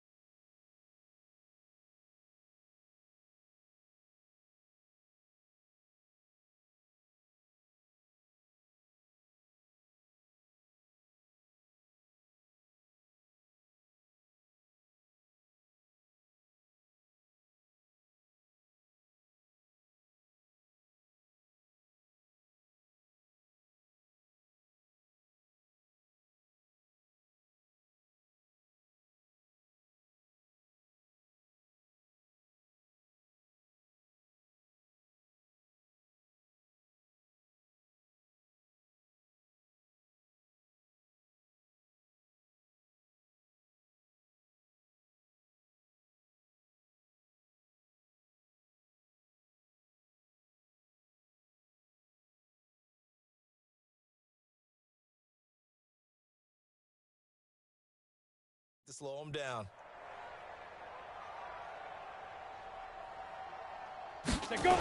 On 2nd down now, it's Harris.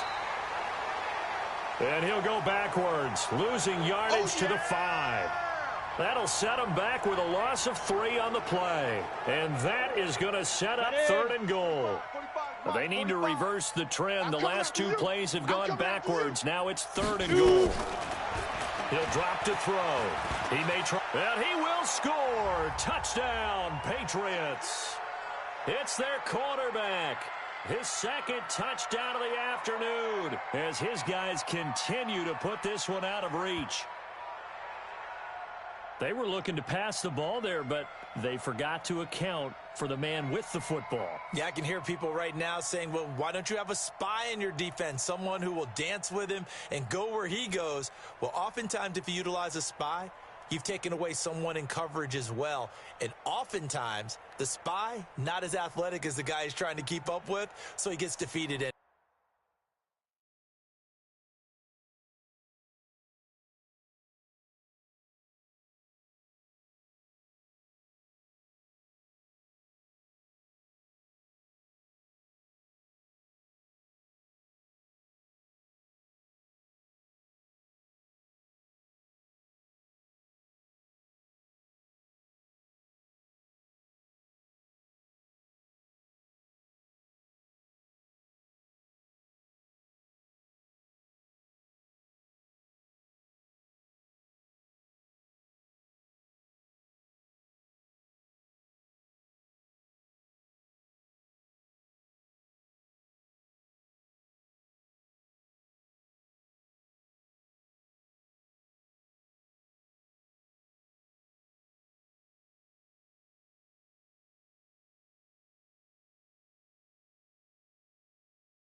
And he turns 3rd and goal into a touchdown. Point after here coming up.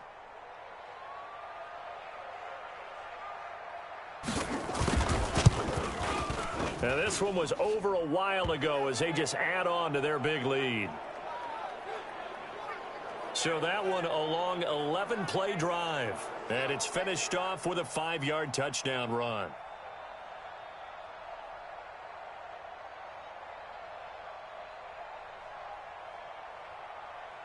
The kickoff team on the field now as they will send this one away.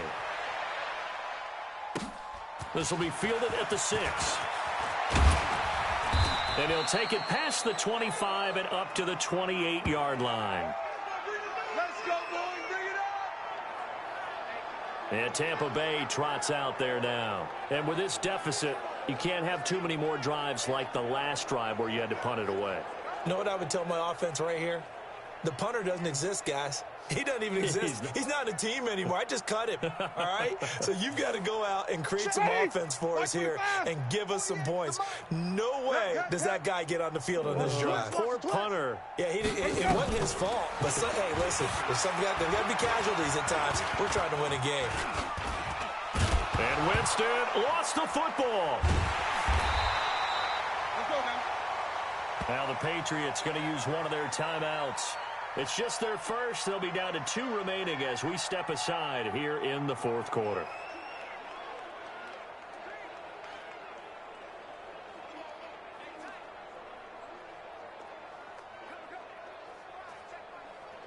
And they need to work to at least get some of this yardage back after the sack. 2nd and 19. To throw, Winston.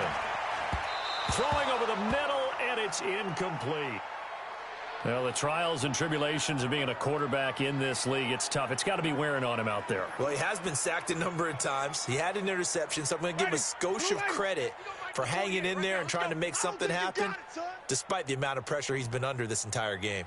On the draw, it's blocked. And he tries to power forward, but he will not get back to the line of scrimmage. A loss of a yard, and it brings up 4th. After a play like that, there should be congratulations all the way around, I think, because if you can stop a big fullback like that, that's not easily done. Yeah, he does not go down easily. You're right, but he did there.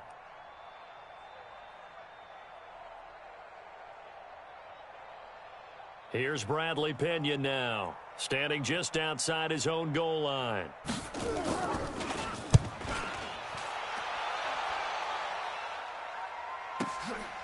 And he fields it cleanly.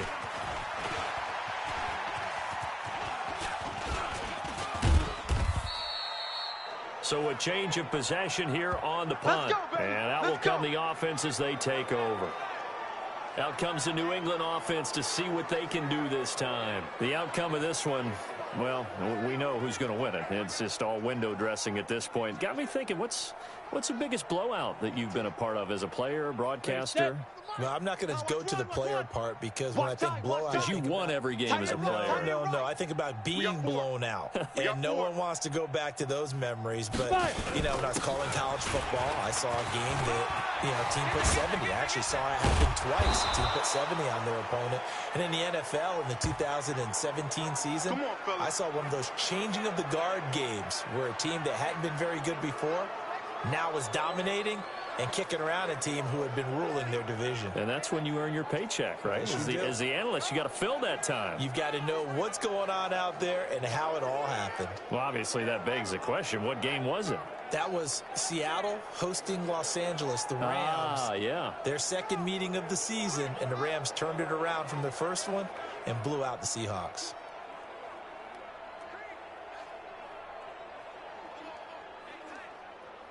So from the 39 now, they'll come up on a 1st and 10. You can't block me.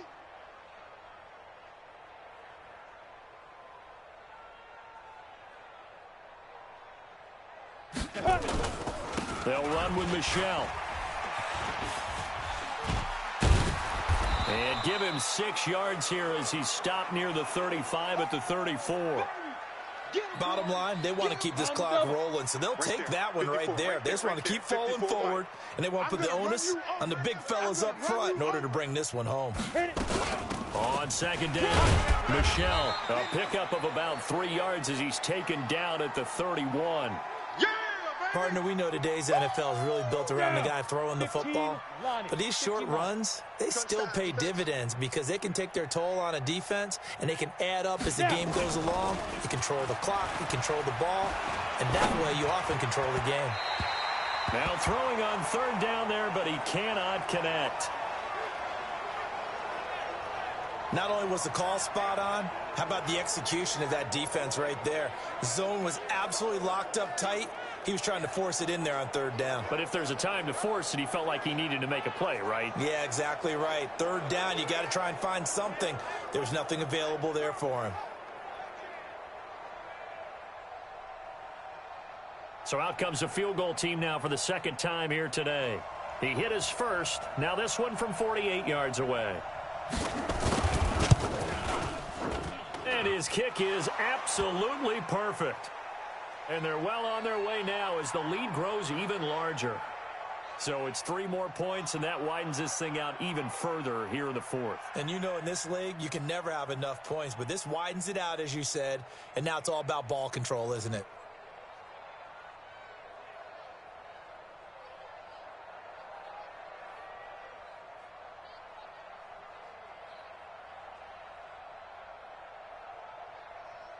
Out is the kickoff unit as they run up and send this one away. That'll be taken in the end zone. And not a great return here. He'll make it back only to the 10-yard line. In this position, trying to get back into the game, teams are looking for a spark from their special teams. That's not what they got, though. They got a setback, and they have a long field to cover if they want to try and put points on the board. Winston and the Bucs take over now, 1st and 10 from back at their own 10-yard line. Here's Winston. He completes it to Evans. And they'll get him down after a pickup of 8, 2nd and 2. A good pickup there, 8 yards on the first down completion.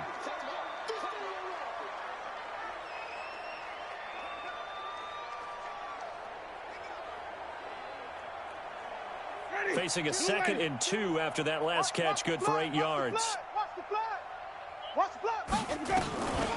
Throwing, Winston. Firing quickly here, and that's complete. And they're able to get this one across the 35. Let's go, A big pickup there, 18 yards and a Buccaneer first. Quarterbacks love slant routes because the receivers are breaking right into their line of vision, and receivers love them as well because they're getting the ball on the move and able to catch it and try and get upfield and gain additional yardage.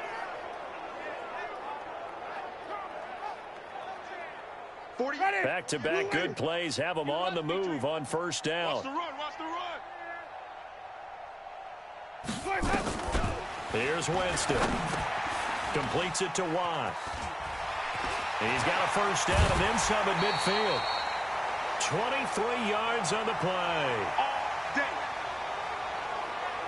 I think the good offensive coordinators in the league now are looking at the fullback position and finding the right guys to hide in that spot and increase their passing game, as we just saw there. How about the run after catch? Racked it. Well, yeah, whether it's a true fullback, a tight end you put in the fullback spot, you know they're going to be tough to bring down if you can get them the football in the passing game. Throwing on first down, but this one winds up to be incomplete. At this point, down big, you'd have to imagine this defense, they're just going to sit back, blanket the field as best they can. Yeah, this is actually the easy part of the game for them because, just as you noted, they can sit back, keep everything in front of them. But they've blanketed the field the entire game using a variety of coverages. To throw again on second down. Winston, it's complete to Watt. And he's taken down inside the 30. And he's got another first down as the tackle's going to be made at the Patriots 28. My D needs to step up. They need to do something. Come on, D. Come on, D. That doesn't necessarily mean it's a fullback playing in that spot. We got this, times D. have changed, right? The old Come school on, fullback doesn't really exist anymore. We're not getting that same player out of college with all the spread offenses, not very many pro style, where you actually have a true fullback. We're having to make do in the NFL and put guys in that spot who emulate it but aren't necessarily that position. Now a nice play defensively on first down as this is knocked away and incomplete.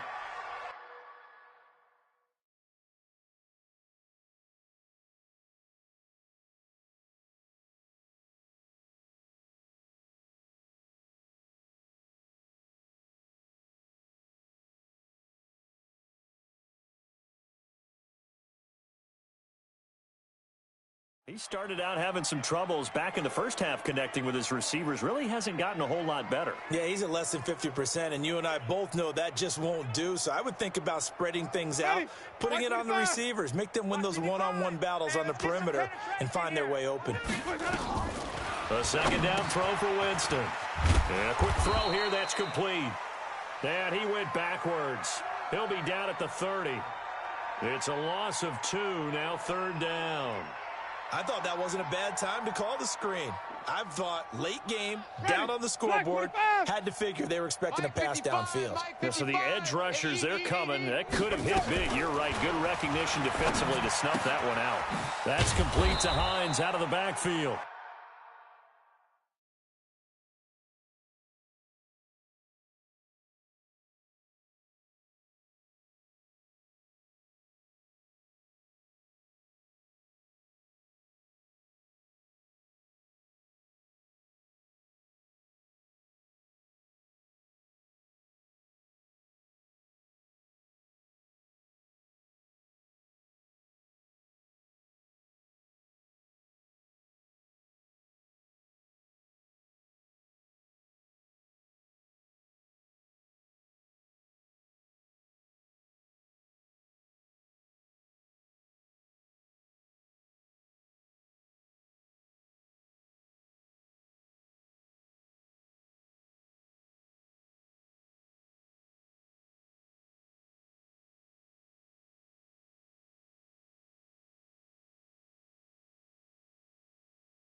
One thing I think that's safe to say defensively, the tackling's been really good.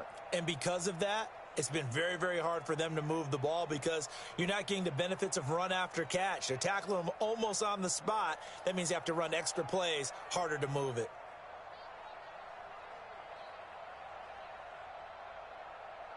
So out comes a field goal team now for the second time here today. He had his lone attempt blocked earlier. And the 12-year veteran knocks it right through. And they'll get back 3, but this remains a large deficit. Well, in the grand scheme of things, those 3 points likely not going to matter much, but I guess they get a little closer, a little more respectability. Yeah, you're exactly right. They've been outplayed all game long, but like my mom used to tell me all the time before I went out, dress up a little bit, son. Make yourself respectable. And that's what they're doing here. They're just dressing up the final score. This is fielded at the goal line. And he'll take this across the 25, couple extra yards, up to the 27-yard line. Let's go. Out comes the New England offense to see what they can do this time. We've got a lopsided game here. I don't know, Charles, what does the handbook say that we discuss when we've got a game like this in the fourth quarter? Hold on a second. Let me thumb to the proper page on that.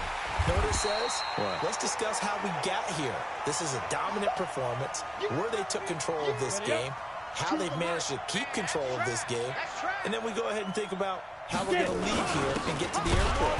In a lopsided blowout, the roads are usually open. And maybe a measure of revenge there. He's had his way in this one, but this time they get him behind the line. On this day, the ground has been his, but at least on that individual play, we just saw the defense finally with a win. Yeah, they finally got one, and that's a win for them, but all game long, he's seen the holes, and they've been huge for him. Kind of like a baseball hitter in the zone. The ball seems bigger, and he's just whacking it. These guys, they got it going today. They'll wind up losing 3 yards here, and that'll bring up 4th down. Well, Brandon, he's had a great day, but sometimes the other guys make a play against you. What's that expression they like to use in the NFL? Those guys get paid too, you know. Yeah, in college they say, hey, they're on scholarship too. In the NFL, they're getting paid too. With the day he's had, you can have one go in the wrong direction. And we are inside of 2 minutes left in this lopsided affair.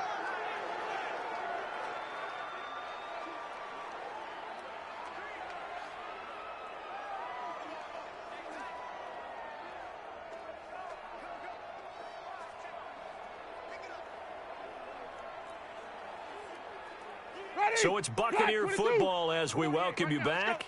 They've got a 1st and 10 as they search for a late score. Jameis to throw it. Throwing over the middle, but it's incomplete. That pass just a little bit off. It looked like maybe he tried to force it in there. Game speed, always different, no matter what you do in practice. Can't simulate it, right? So your decision-making, everything has to be a little bit quicker. Sometimes it can throw you off until you adjust. Throwing again on 2nd and 10. Winston. And he'll take this back down inside the 20. Well, this defensive pressure has been constant all game long. The pass rush, the coverage, they've all been excellent, and now they'll tack on an interception here as this one continues to slip just further and further out of hand.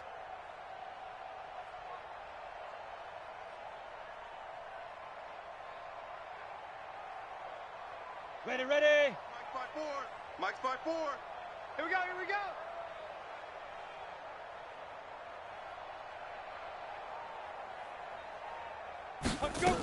They'll run on first down. Michelle fighting to stay upright inside the 10. And they work this near the 5. He'll be stopped at the 6. Sets him up nicely. First and goal. It was a pickup of 14. Do my eyes deceive me, or is he getting stronger as this game moves along? Burst seems just as good here in the 4th as it was way back in the 1st, doesn't it? I do believe someone put a lot of time in the offseason and continues to condition during the season in order to continue to carry the ball at this rate.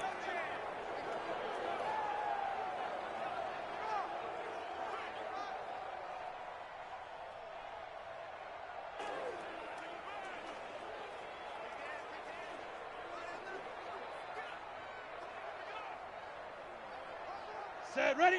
10 Lobo. Watch 2. Right here, right here.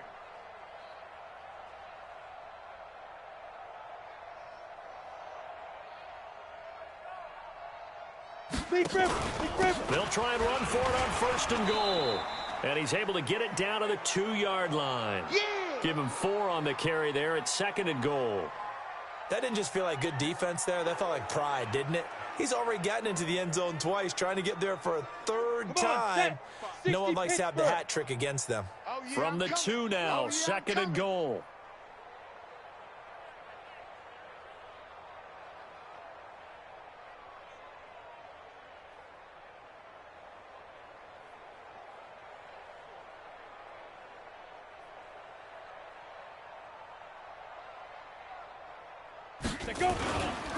They'll try to run this one in, and he will get into the end zone. It's another touchdown.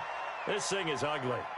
Looking like they're well on their way to a 2-0 start. All smiles right now on that sideline, isn't it? As well there should be. It's hard to win a game in the NFL. We hear it all the time. We know that it's difficult. But guess who's smiling? But inside is thinking 24-hour rule because we're going to have to play again next week. Boss man. Oh, without a doubt. The head coach, he wants them to feel good, but at the same time, find a way to keep improving.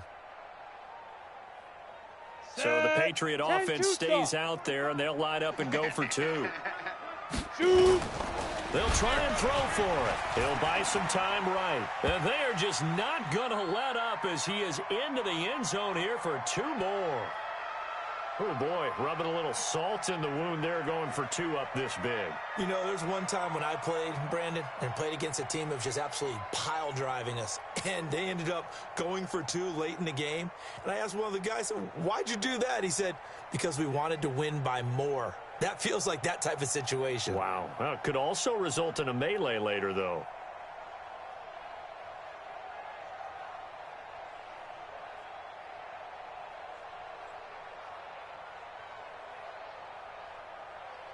Set now to kick this one away, and off it goes. Short kick. One of the up middle take it now.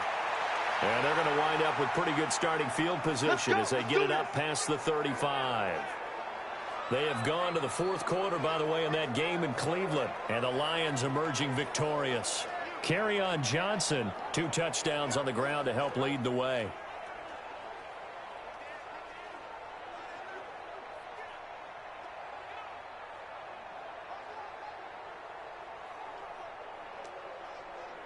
Line of scrimmage, the 37 on 1st and 10. Watch tight end, watch tight end. Tight right. 3 down, 3 down. Following the interception, Winston. And a big loss here as he's taken down.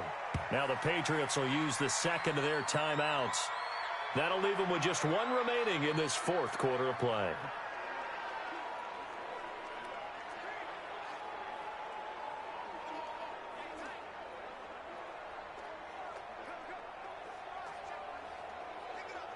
Now then, after the sack, it'll be interesting to see what they have planned for 2nd and 23.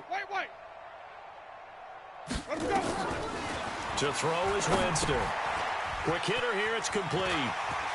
And he'll be out right at the 35. They get 11 back on that one. It leads to third down. 3 buds. On third down, Winston. And this will be incomplete. 1 second left to go.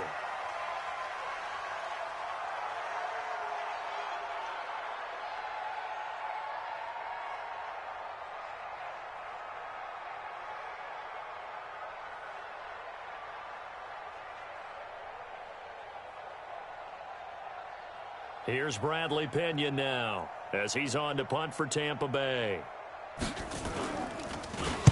And he'll get this away into the humid Florida sky.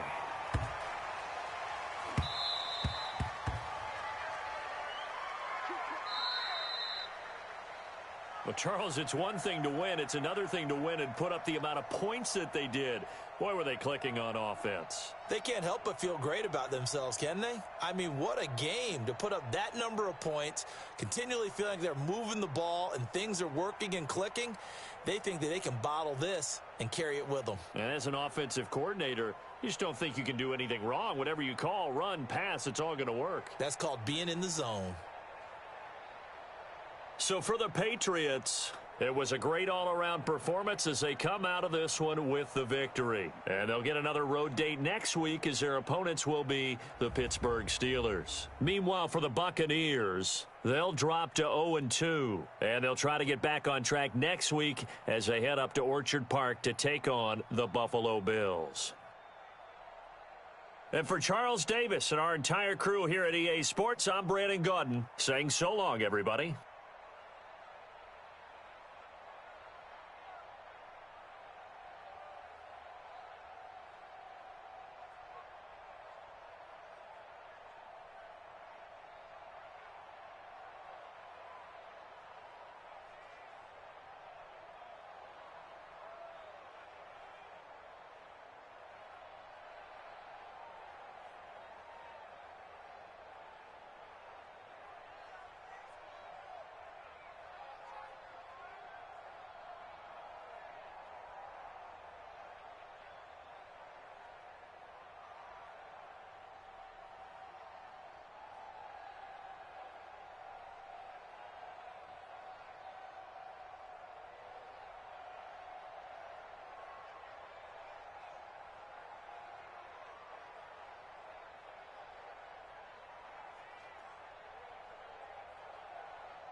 matching hundreds. It's the coach. This is Madden Football on EA Sports. Coming up, we'll see teams with a couple of running backs who each went over 100 yards a weekend ago, as it'll be the New England Patriots taking on the Pittsburgh Steelers.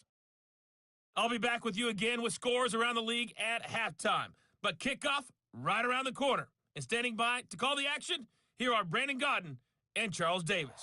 Coach, thanks. As mentioned, we are on the North Shore of Pittsburgh. It's sold out Heinz Field in the Steel City. The scene a few moments ago, here it is. It's unlike any other in sport as both teams made their way out of the tunnel. These folks are fired up as their guys are ready to do battle between the New England Patriots and the Pittsburgh Steelers. With Charles Davis, I'm Brandon Gaudin. Charles, we look at this Steeler ball club entering play.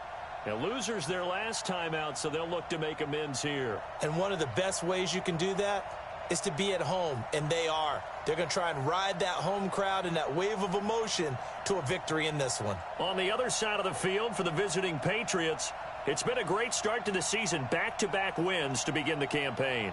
Yeah, you don't want to get too excited. There's still a lot of season to go, but they've come out playing good fundamental football, and that might carry them a long way.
As of this morning, summer officially over. It's time for autumn football, and we're underway on EA Sports. This will be fielded at the 8. And nice work on the return as they'll start their drive just past the 30-yard line. So out come the Steelers now for their first drive.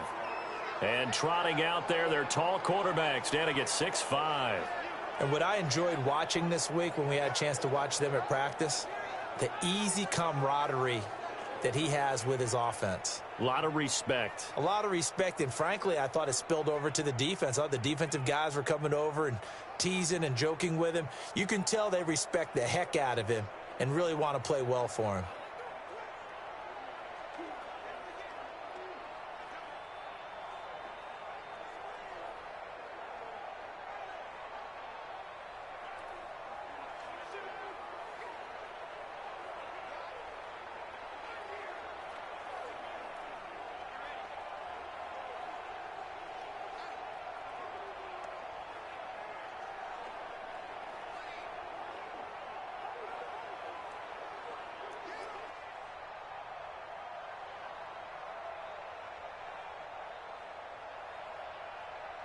Line of scrimmage, the 31 now on 1st and 10.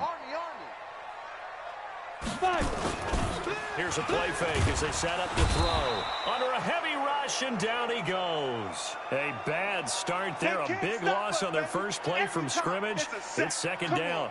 Brandon, if I'm an offensive coordinator and I see an all-out rush like that, I file it away because I'm going to use their aggressiveness against them as this game goes on. I'm going to hit them with a screen soon.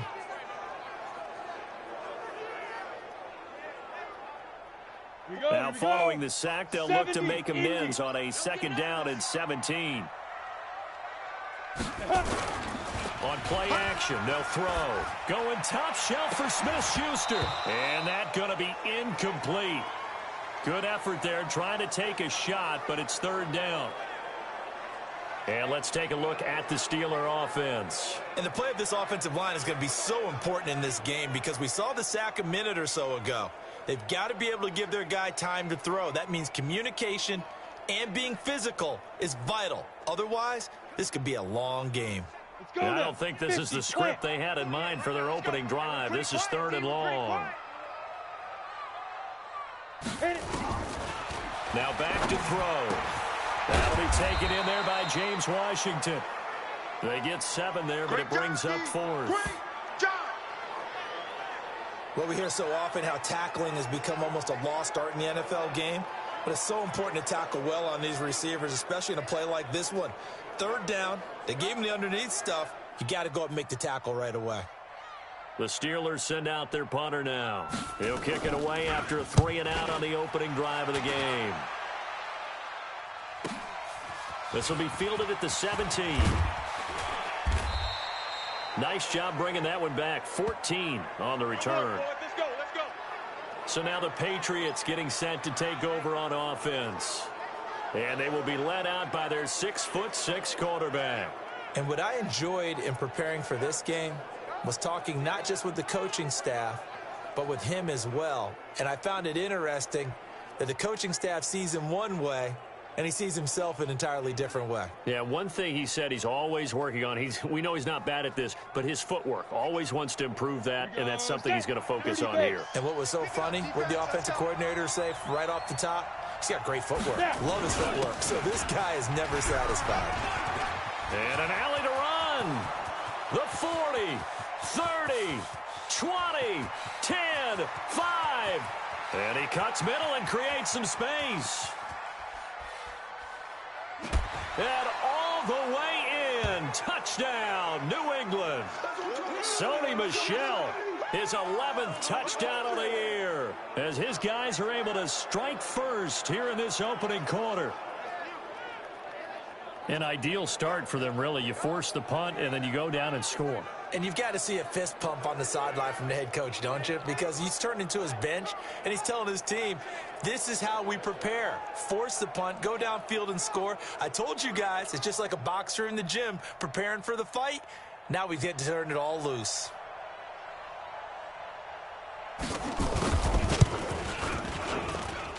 Extra point splits the uprights, and that makes the score 7-0. I'm not sure if they drew that play up to score, but it scored indeed. One play on the ground and into the end zone for 6.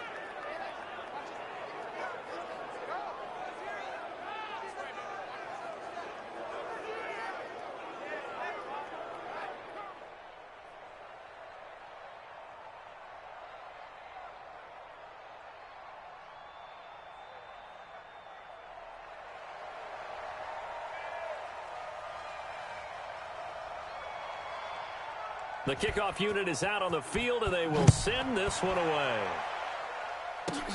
This one taken from the 7. And he's up across the 25 and down at the 28-yard line. That's it, baby. We're going to work. The Steelers offense now, they get ready to head back on the field. And the first drive, 3-and-out. Second possession, see if they can get a little momentum. And oftentimes that first drive is just a feeling out process. You have some plays that you've got called and you want to see how defense reacts. And it may not go terrific on the first one. Now they're ready to go. They've kind of got to look at them, got a sense. Let's see if they open things up a little bit.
They open things up. Let's see what the defense does here, too, after a good stop. Double tight, guys, double tight. 4 down. First carry for James Conner. And this will go for 5 up to the 33. Defensively, here are the starters for New England. They were terrific a week ago in that victory over Tampa Bay, Charles. Have to admit, I was extremely impressed by what I saw. They ended up getting 4 sacks in the game, stayed in the face of the quarterback the entire time, made it difficult for him to step up and find receivers downfield. And that's what they told us this week, that pressure on the QB is key. Second and 5. Oh, he's trying for Smith-Schuster, but it's intercepted. Picked up by Joejuan Williams. And they are going to set up shop at the 40-yard line. Let's go, interception, baby. Well, that's a drive killer right there. Not a really confident throw either. This one was kind of up for grabs, and it's going to come down the hands of the wrong team.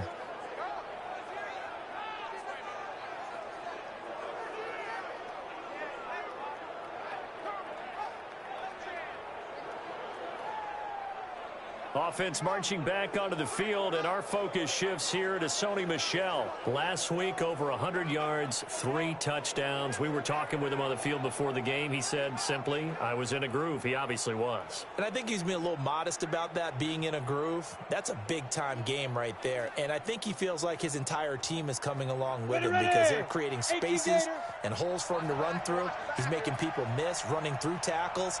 They are locked in a big way. Confident about this game as well.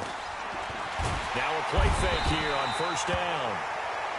And he can't find a receiver, and he's brought down. T.J. Watt causing the disruption. He gets the sack. After the sack, it's 2nd and 19, and the road gets a bit tougher from here. On the ground, Michel. And nothing doing here as this time the run maybe gets him back to the line of scrimmage, but that's it. No gain on the play this time, and it'll be a 3rd and long situation coming up.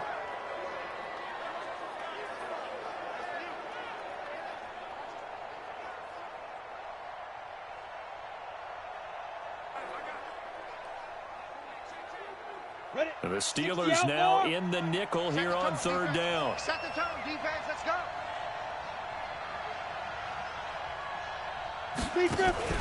Off the play fake, he'll look to throw. That's going to be knocked away and incomplete. This is going to be a good one-on-one battle to watch. Both of these guys play the game at the highest level. Both of them are terrific competitors. They play the game with great athleticism and smarts as well. And in this early round, the defense wins.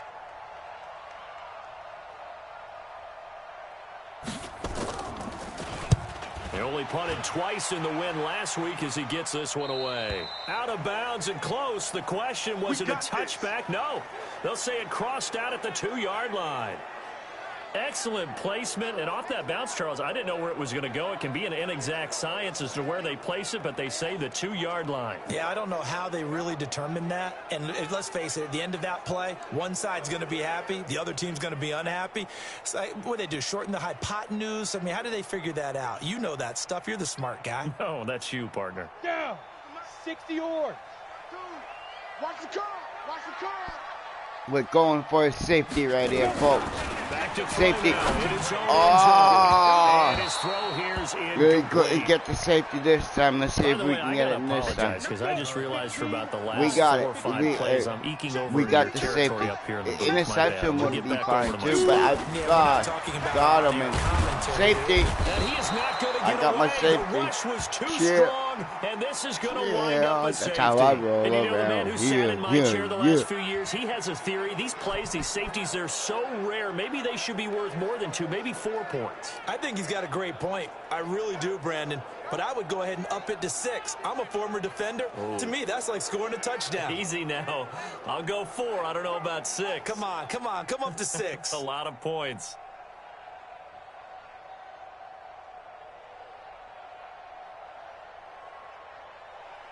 And remember, following the safety, you give the football up as well, and they free kick it from the 20 now. Taking it about the 16. Shrugs the tackle. Nice. And an alley to run. Another miss. Still on his feet. And he's going to wind up bringing this one inside the 45-yard line. Now, that's the kind of return that warms the heart of a special teams coach. He'll be pushing us next time, Brandon, to make sure his guys are introduced in the starting lineups. These guys have such an influence on every game. The unsung heroes, remember, they have their own meetings, their own practice time, heck, their own spot on the bench in order to be ready to play each and every week. And he's going to get this down near the 30-yard line. That'll be a New England first down, a gain of 12. Well, I'd say we're well past the time that we're trying to work out the kinks of the season, aren't we? We're already into week 3, and he's looking really, really strong. Already has won an AFC Player of the Week award. Yeah, did that a week ago in week 2 with runs like that and then some.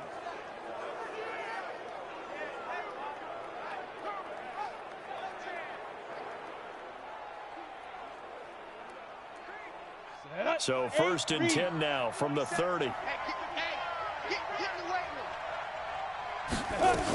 Now Michelle.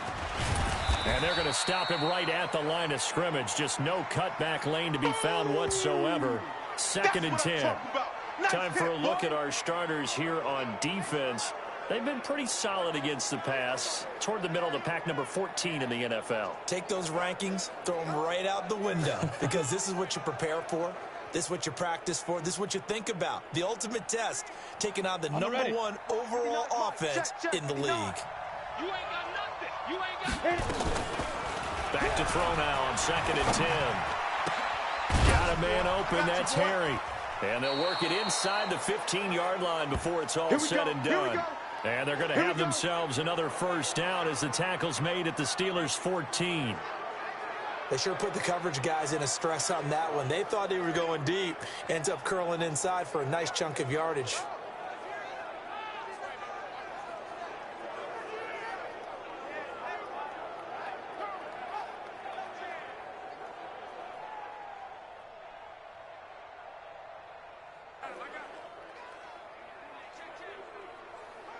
Set, ready? 90 Wolf. 55. You're not ready. You're not ready.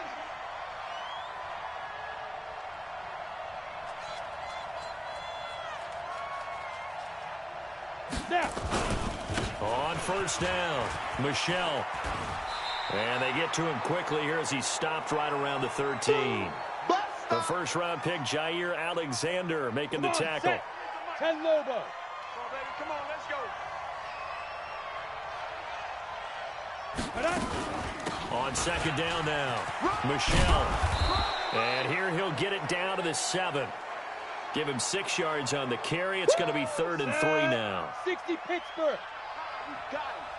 Mike 55. Mike 55. It's going to be a long... Get it.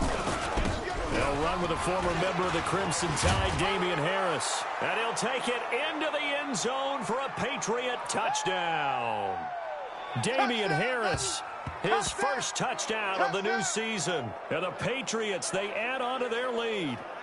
Solid job up front. Really just a solid job all the way around to get that one in. Yeah, that was well executed, wasn't it? Well blocked, well run. End result, 6 points. Touchdown.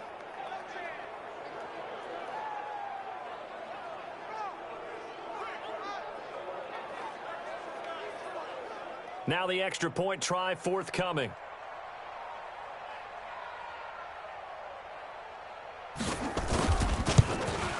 And that will make this a 16-point lead.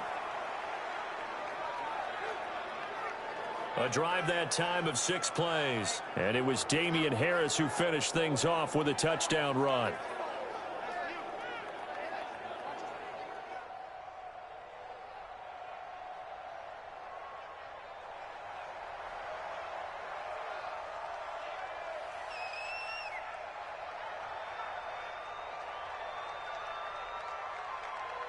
The kickoff team on the field now as they will send this one away. This is taken just shy of the 10 here. And it's a pretty good return here as he'll get it up to the 29-yard line.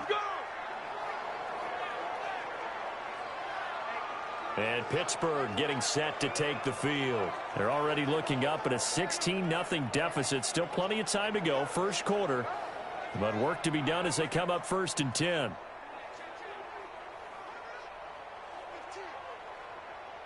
Here we go. 10-2 start.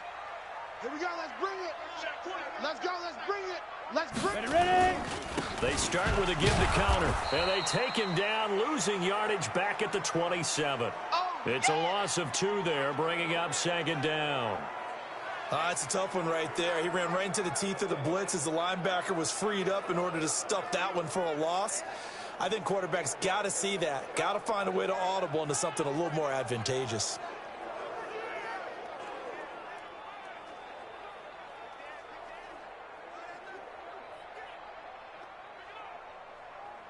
So the opening play of the drive goes backwards. Now they'll come up on 2nd and 12. Here we go on 2nd and 12. And his throw is incomplete. Juju Smith-Schuster, the intended receiver that time. But now it's 3rd down.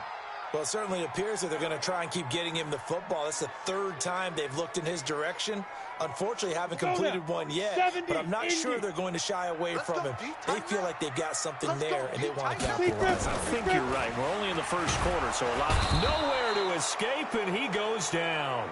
Stephon Gilmore dials the corner blitz and earns the sack. And that is the 3rd sack this offensive line has allowed in this 1st quarter. Yeah, that puts him on pace. Let me do the rudimentary math here. To be sacked 12 times in a game. I know he's not going to go for that. I wonder if it's going to reshape what they decide to do on offense in terms of play calling. Well, I can tell you what, when he popped up, shaking his head, frustrated right now behind center. The Steelers send out their punter now, as he'll kick it away for the 2nd time. And he gets it away, a directional kick going toward the sideline. So out of bounds on the punt, and the spot will be, the side judge says, right at the 35-yard line here. So here are the Patriots to take over. They've won 2 straight, and they lead this one as well as they come up on 1st and 10.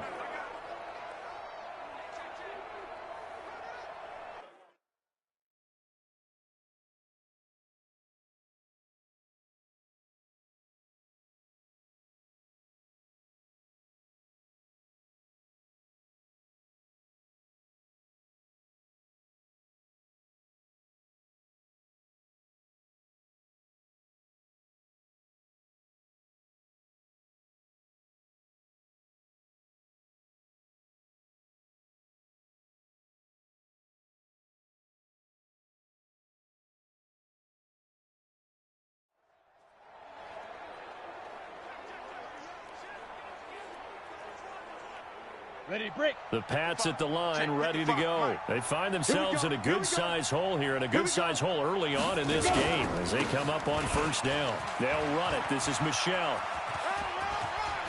He's got the 1st down and more past midfield. And brought down across the 50 to the 49-yard line. Give him 15 yards on that one, and New England has a 1st down. One thing's for sure, this defense has to figure out how to stop the ground game. He's eating them up here in the 1st quarter. It looks like they have to go to different forces, aren't they? The conventional things aren't working too well. So I remember a coach of mine saying way back when a back's having a great game, you've got to get the ball out of his hands. See how far he can run without the ball. And what he meant was takeaways, knock it loose, because maybe you can't just stop him with just regular tackling. Keeping it on the ground on 1st, Michel.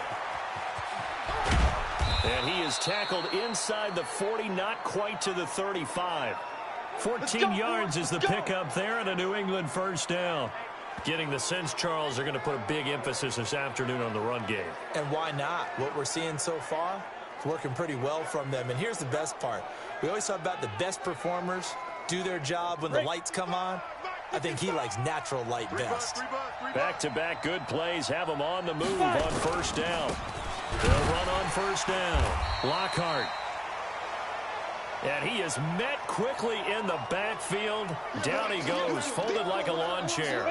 This drive starts with 2 steps forward and now 1 back. A pair of 1st downs, and here a loss of yardage. 2nd and 11. Dancing to his left. He'll try and run it.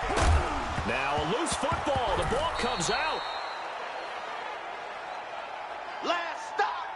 Last stop. I'm plays like this where the ball comes free, it's often unusual for the team that lost it to get it back. Because this is the quarterback. The ball gets away from him.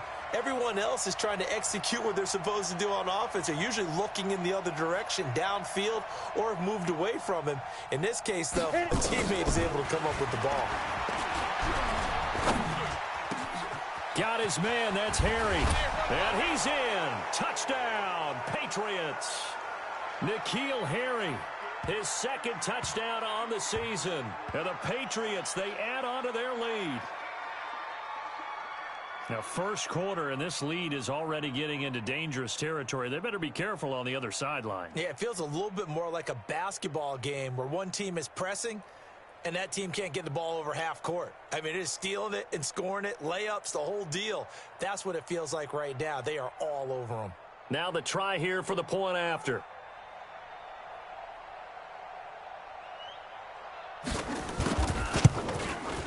And that PAT pushes the lead up to 23 now. The drive summary that time, 5 plays. And it ends with a New England touchdown.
Out is the kickoff unit as they run up and send this one away.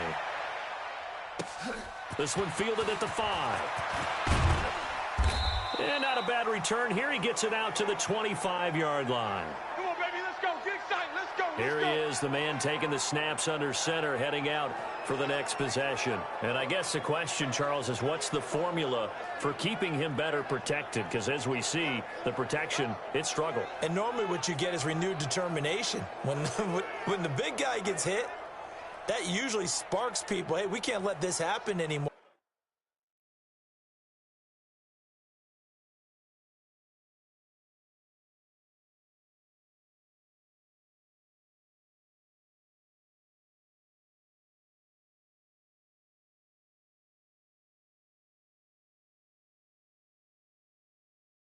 They take it personally.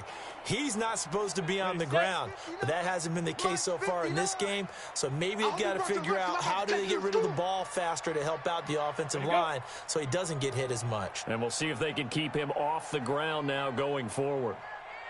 Now. They'll try and start this drive in the air. He finds his target. It's Schultz. He'll be dropped after a gain of about 6 across the 30 to the 31. These are his numbers from last week's contest. 3 catches, 53 yards. And I'd certainly expect them to use him quite a bit because he runs excellent routes, has good hands, and knows how to get open. Here's a throw over the middle. It's taken in by his tight end. And they'll get it up just short of the 45 at the 44. And that tight end position, it just seems to continue to evolve every year in the NFL. Yeah, you're getting really terrific athletes. A lot of them maybe were wide receivers at one point. They continue to give you speed, great hands, and big bodies, which make them excellent targets for quarterbacks. Second quarter action from Pittsburgh. It is the Steelers in control of the football as they've got it with a 1st and 10.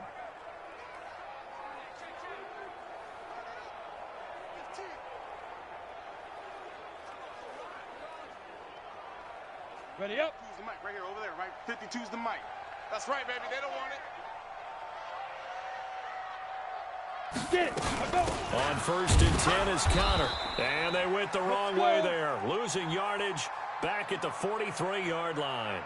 That's going to go as a loss of a yard, and it'll be 2nd down. Another example right there how this defense really is winning the entire game at the point of attack. Yeah, right there at the line of scrimmage because they are dominating it. It allows their interior guys to get upfield and spill into the backfield. So how are you going to combat that? You know, people say bring in your tight end, keep him in. Your running backs, they have to step forward. Bottom line, your offensive line has to block them first to give yourself a chance. Yeah. 60 outlaw. Mike is 59. Mike the 59. Let's go. They'll try and run for him with Connor. And he won't be close to a 1st down as he runs into a wall right around the line of scrimmage. They'll be marked inches short. No gain on the play. And that's going to lead him to 4th down.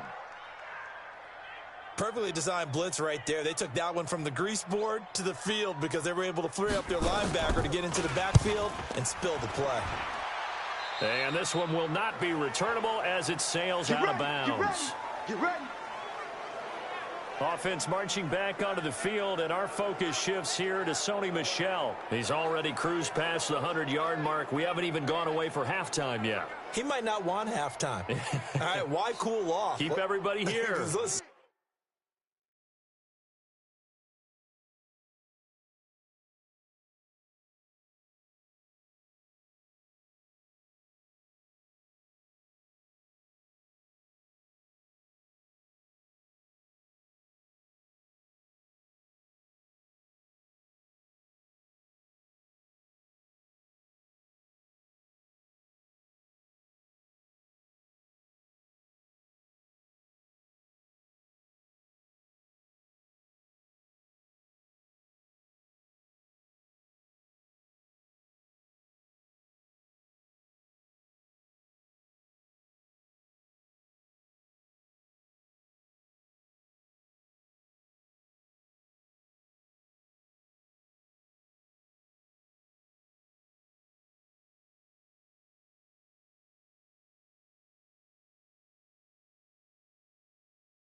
out on the field and keep going.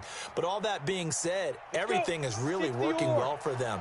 The play calling's been excellent. The blocking's been terrific. And obviously his vision and legs have hurdled him to this big number so far.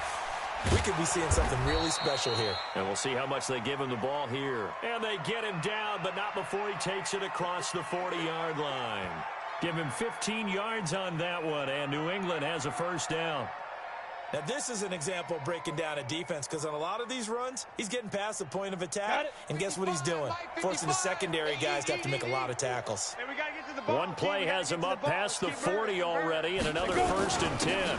On the ground, this is Michel, and he'll take this for about 4 up to the 46-yard line. I call that play a success. A nice inside run sets up a very manageable second down, a very solid gain on that play.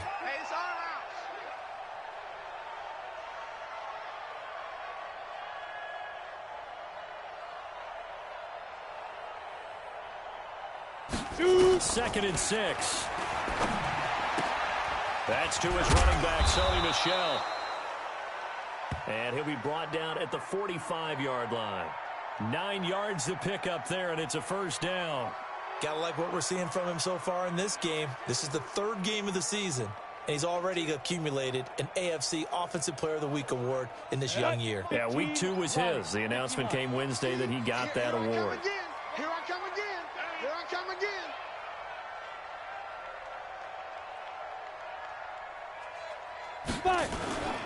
They go play action here on first down. Rush coming, and he's taken down.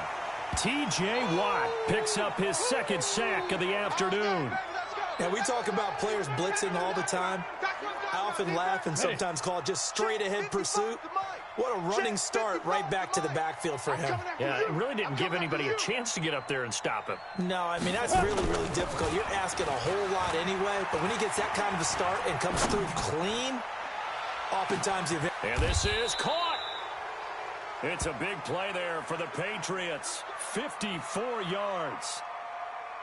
In our pregame meeting, all they talked about was keeping him hemmed in and wanting him to make his throws from the pocket because they knew he was pretty dangerous if he got outside, and he just showed it right there. Pretty good arm, too.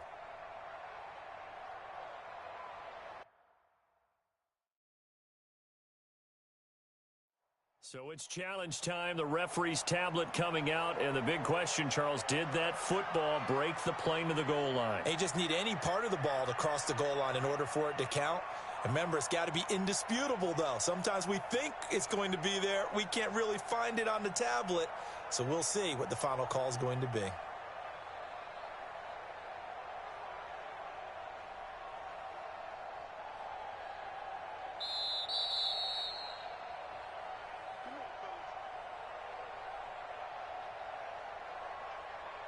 Well, he challenged the play. It did not pay off. And that means he lost a timeout in that challenge. And as a coach, you hate that. Don't know if you took the advice of the player, you threw it yourself, but it didn't go your way. At the end of the day, it all comes back to the head coach. And he is in. Touchdown, New England.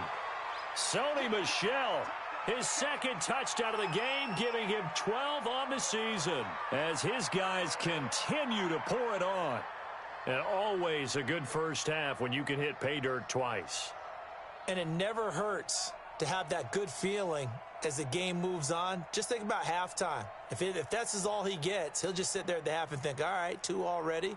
I can get some more. I can get some more. And he'll be encouraging his offensive line to create some space.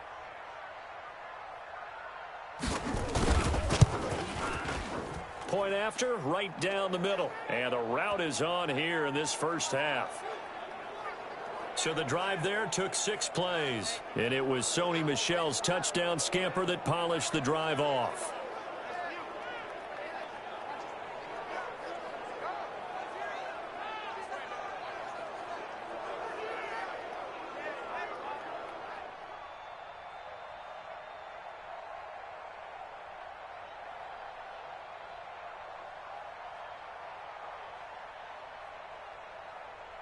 Set now to kick this one away, and off it goes. This will be taken short. And he'll take this one near the 25, call it the 26-yard line. Here's James Conner now as he trots back onto the field. He's just been looking for some space. I'm not going to pin it on him or the offensive line, but they need to get this run game going better. Sometimes you just have to credit the defense. They came in with a plan themselves. So I think now you try and mix things up a little bit. Get the ball in the hands of some other people, find some other playmakers, but always let the defense believe that he's still a threat. I was going to say, don't forget about it. No, don't take him totally out of the game. On second down, Conner looking for space. And he lost the football. And it's picked up by the Patriots. And they take possession of the football and have it at the 36-yard line. Often on fumbles, you look at the guy who coughed it up and say, geez, what did he do? But, hey, let's tip the cap to the defense here. Not a problem at all, my man. I'm not even going to tip it. I'm going to doff my cap to him. Congratulations. Big-time play. Knocking it free and creating something good for your team. Offense marching back onto the field, and our focus shifts here to Sony Michel. He's been good. His guys are winning. So far, the recipe working here in the second quarter. And he doesn't like to just tote the rock. He wants to carry his team on his back, and that's what he's done throughout this game. Yeah, he's done that. He'll be hoping to continue that trend. Here's a throw, complete right side to start things out. And this time not quite to the 30. It'll be down at the 31-yard line. When you see zone defense and you know you've got a drag route on as your primary call, you've got to be really careful as a passer about how far you let your guy go because he might wander into some tough coverage. On the ready. 4 yards on that last completion, so that sets up 2nd and 6. What you got? Ready. Now a give, right side. Michel, he's got a first down and much more inside the 20. And he'll finally be taken down at the 18. That one good for 13 at a New England first down. Another good run for him. What else is new? That'll put him right at 150 yards for the game, so he's really made his presence.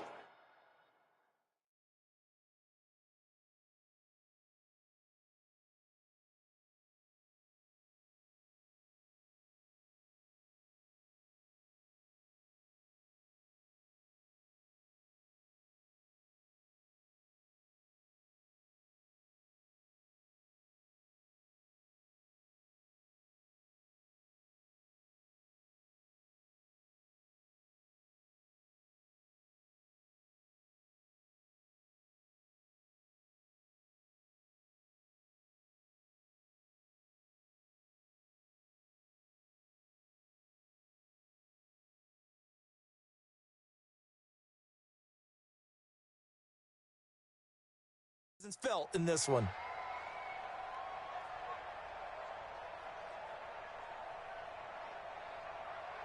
Here we go. 60 Pittsburgh. On this defense, no game. Let's go. Now on first down, he'll drop to throw it. Forced out to his left. To the goal line, but it's incomplete. Boy, you will not see a quarterback of his caliber miss on one like that very often. I mean, there it is, wide open, got the shot, and he misfires. We talk about, boy, he'll want that one back all the time. He definitely wants that one back. On second down, Michel. Oh, he breaks another. And all the way down inside the 5 to the 4. A nice pickup of 14, and it moves the stick, sets up a 1st and goal. For a lot of guys playing this game, there's no better feeling than running right through a tackle. He's able to lower his center of gravity and churn his legs for a really nice pickup.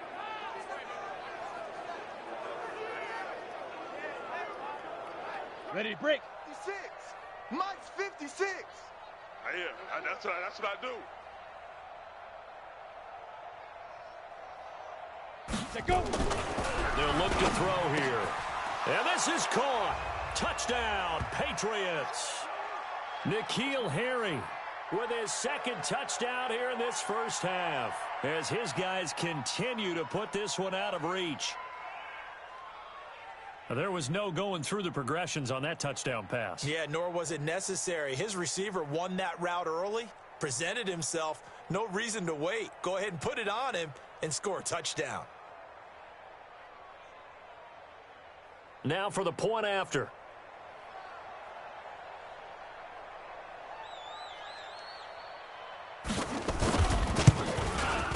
And he's been a busy man, 5 for 5 now as he knocks another one through to extend the lead. So that drive spanned 5 plays, and it's finished off by a Pats touchdown.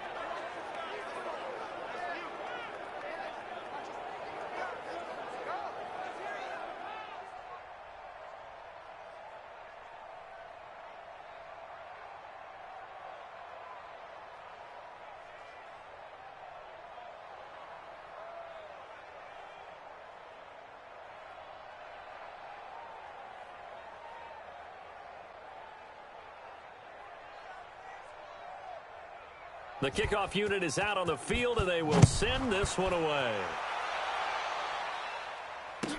This will be taken very short. And a nice return sets him up pretty good here at the 30-yard line.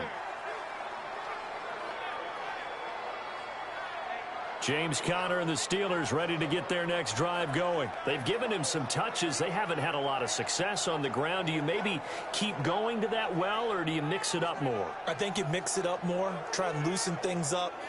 Get the defense to react to other people, other plays, but don't forget about it. That's your horse. You know, Secretariat lost twice in his career. So educational. That's very true, kids. Look it up. So 1st and 10 now from the 30. Shoot. Looking to throw. Blitz coming, and down he goes.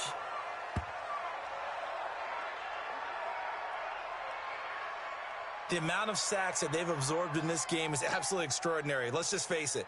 This offensive line, flat out, cannot handle this pass rush. It's been demonstrated time and time again.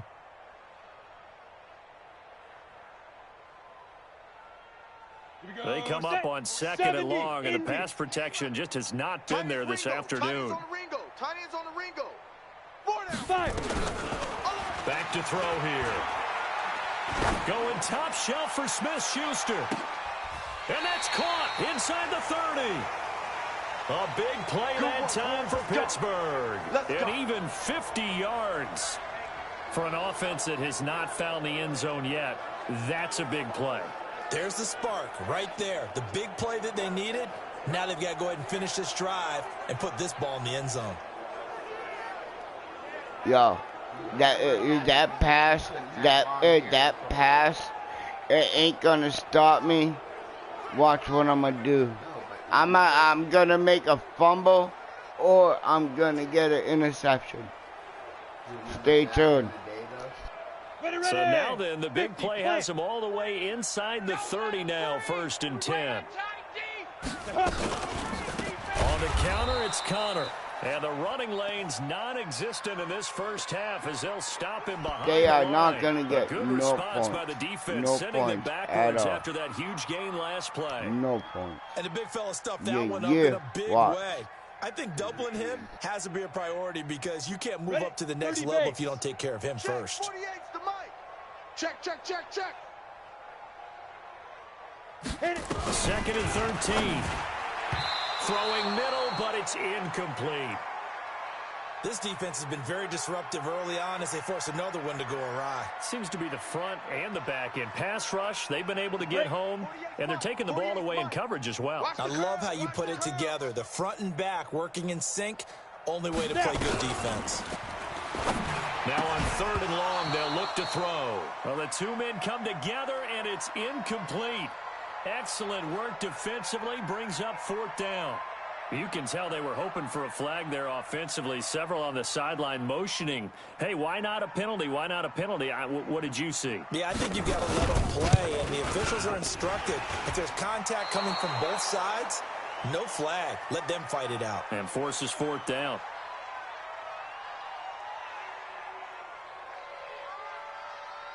Well, we looked at each other right away. We knew that flag was coming out. And I always enjoy the conversation post because officials always tell you, I don't want to throw the flag, but you caused the play. You did it. I had to. The roughing the kicker called on 4th down. What a big break. Leads to a 1st and 10. He'll drop to throw. Firing quickly here, and that's complete. And he'll take it from the 18 to the 15. A gain of 3. The completion good for 3, and it's 2nd down. That 1st down completion only netted him 3. 2nd and 7. Here's a 2nd and 7. Throwing the out route incomplete. It's Schultz. 1:58 left to play till we hit halftime. A reminder, once we hit halftime, as we do all season, we'll send it down to Jonathan Coachman in Orlando. He'll have all the stats and scores from games in progress around the NFL. The best multitasker in the business, the coach. Yeah, boy, he is very close to a first down, but from where they're spotting that football, he's going to be a foot or so short. Doubling this guy has to be a priority before moving up to the next level because the big fella, he just alive, just stuffed it. In fact, before the game, he was talking to us, and he's like, hey, these pants make me look fat. Oh, they get to the football. It's blocked.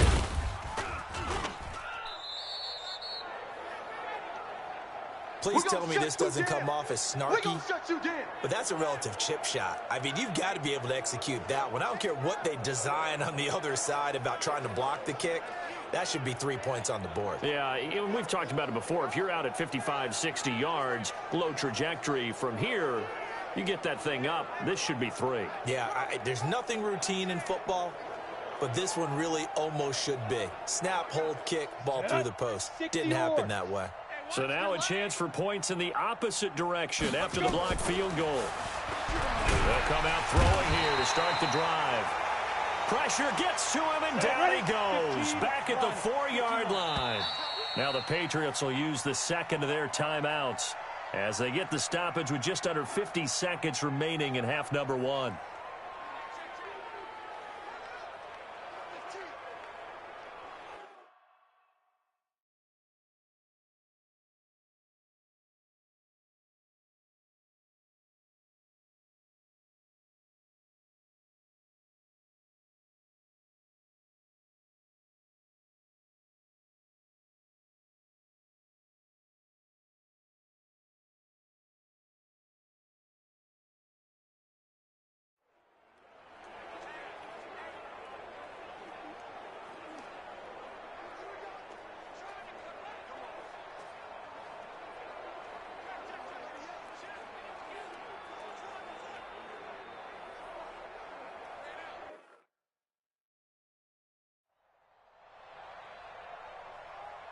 Sacks, a growing theme in this first half. This is second and long. On the ground is Michel. Room past the 20. And they will finally get him down at the 28. 23 yards the pickup there. Well, he's broken off some big-time runs here in this first half. Yeah, and let's just face it. When you go into a game, you think you've got the plays that are going to work, but when you actually get out there and they're starting to happen, your confidence rises, and he's running with terrific ability right now.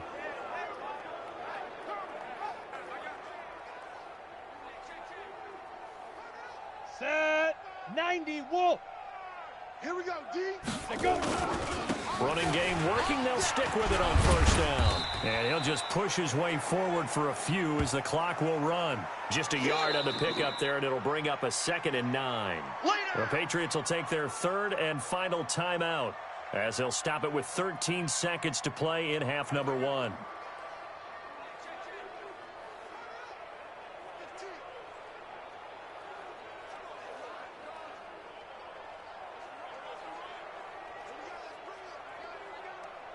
Here we go. 10 Lobo. Keep it up, defense. Keep it up, guys. Shoot. 2nd and 9 now. Now he's going to throw deep right side. This is caught at the 20. And all the way in. Touchdown, New England. N'Keal Harry in the final seconds of the first half as his guys continue to pour it on.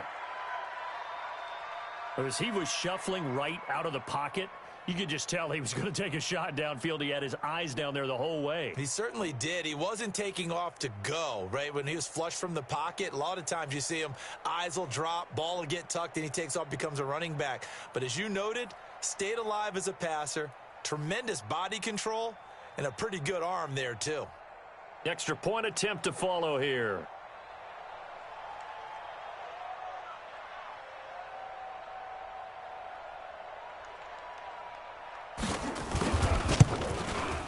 And the route is on here in this first half.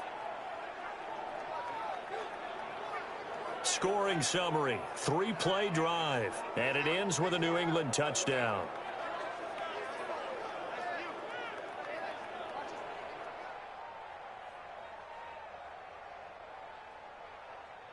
Boy, I guess they're going to keep trying to put the pedal to the metal here. They're going to try an onside kick.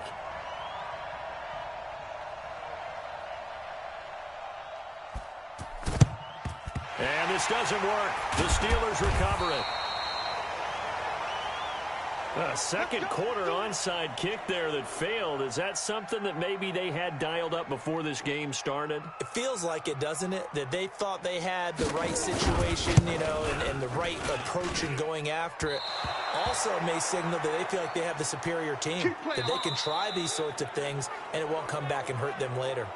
So we've reached halftime here in what is quickly turning into quite a rout. As we'll head down to Orlando, that's where we find our man Jonathan Coachman at our EA Sports Halftime Report. Coach. All right, Brandon, thanks. And welcome in everybody to our EA Sports Halftime Report. Time for a look around the NFL here in Week 3 of the new year.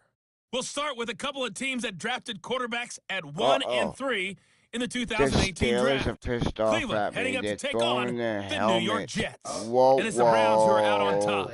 Nick Chubb, 2 touchdown runs on the afternoon. From there, let's head over to Minneapolis to check on the Vikings at home at U.S. Bank Stadium. And at halftime, they trail the visiting Seahawks in that ball game. 2 touchdown passes there for Russell Wilson. Lastly, let's get to the Windy City, see what's happening with the Bears at home at Soldier Field. And they've got the lead at halftime over the visiting Cincinnati Bengals. The Bears seem to be on their way to what would be a good victory. Meanwhile, our game has been a boat race, very one-sided to this point. And for the call of the second half, let's get it back to our commentating team of Brandon Godden and Charles Davis.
Michael Grunkle, the true spitter. What up? Yeah, whoa, fucking whoa. Yeah. Yeah. Good to see you, brother. Yeah. What's up, Michael? How you doing today? Yeah. Woo, fucking woo. You already know. You heard.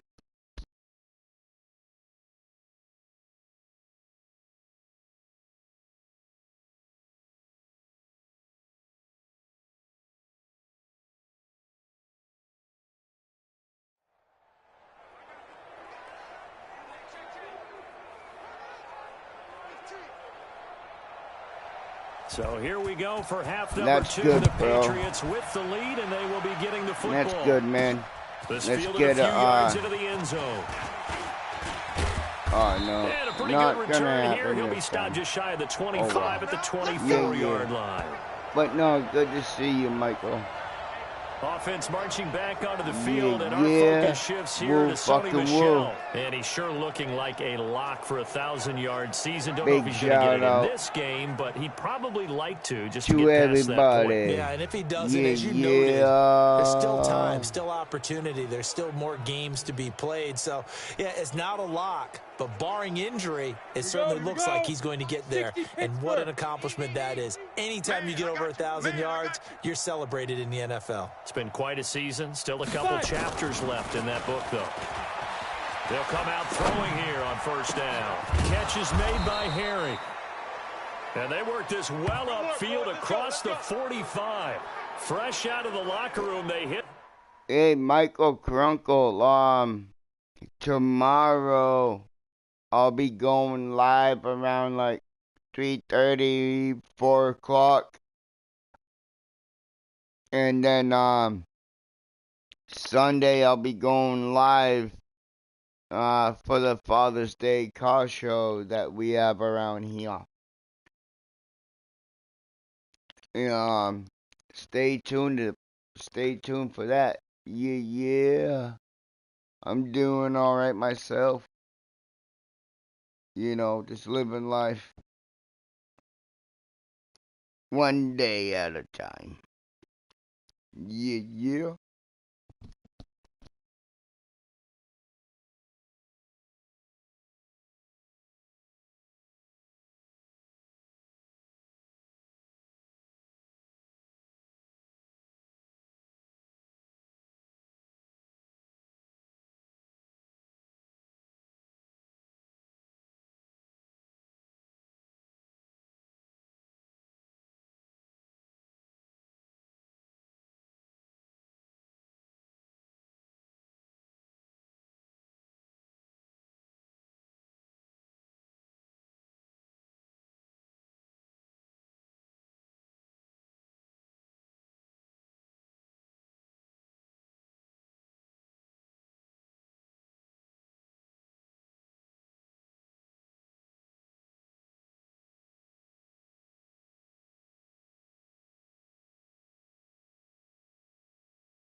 With a gain of over 20.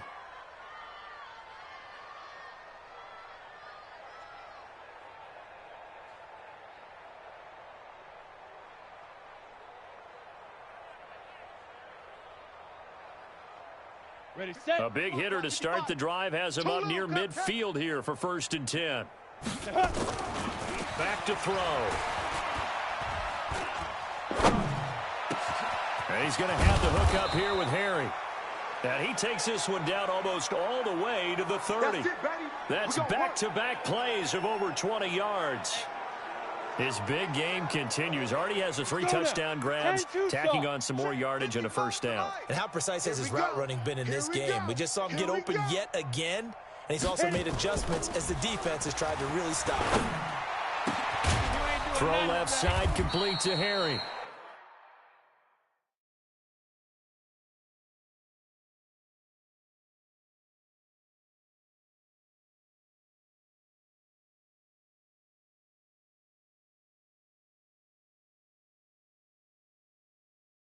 And he gets this one inside the 15, just a yard or 2 shy of the 10. Whatever the discussions were at halftime to try to slow down this offense, it has not worked to this point. Yeah, I have a vision right now of everything that was discussed at the half just being torn in shreds or being erased off of the Microsoft Surface tablets because none of it is working. They are really locked in on offense. Here we go, set. 18, Gator. 55. Hey, tighten down. There you go. Now. They'll look to throw here on 1st down. Flushed out right. And he's going to have to eat this one as down he goes. T.J. Watt able to disrupt yet another pass play. That is his 3rd sack of the afternoon. And plays like that really hurt play calling. They had a really nice gain on the previous play, but gave about half the yardage back on the sack. Excellent pressure up front. Nowhere to go with the football. Down he goes.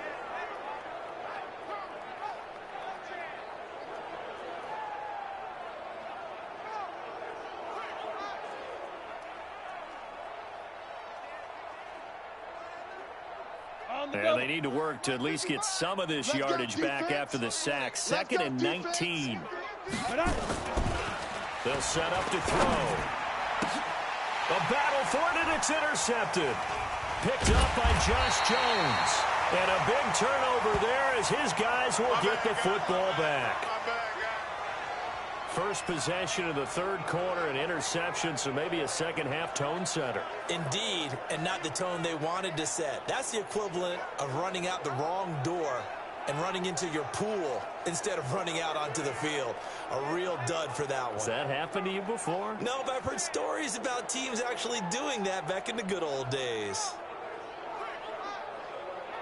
Time for the Steelers offense now to get set for their first possession of half number 2. They are right now just ice cold. I mean, they have struggled big time in this game, and they're getting blown out. How do they adjust? So tough because we always talk about it being a team game, and you need all 11 working well together.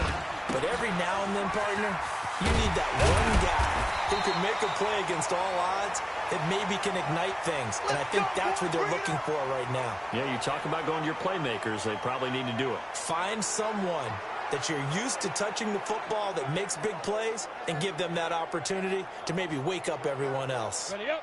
Ball up to the 35 now as they come up on 1st and 10. Ready. On the draw, Connor. And they're going to get him behind the line yet again as his nightmare afternoon continues. That's going to wind up a loss of a full 3 yards on 1st down. I think it's pretty evident we can say what a difference a week makes. Last week, he ran pretty much wild, didn't he? Did pretty much what he wanted to do. But this one, they've stopped him cold. That, to me, that's good scouting and even better execution. Yeah, and they stopped him behind the line right there. They obviously watched the tape a few times and made some adjustments. Ready, 50, plant. You must be getting tired of seeing me. Again, a run with Connor. I got it. It's a 7-yard pickup. They'll be looking now to 3rd and 6. Running lanes were at a premium in the first half, but he's able to find some room there, and he's hoping that that's a precursor of a big second half. Down, Moody base. Check, 59. I smell fear in that offense. Big rip. They'll drop the throw. And that will be incomplete.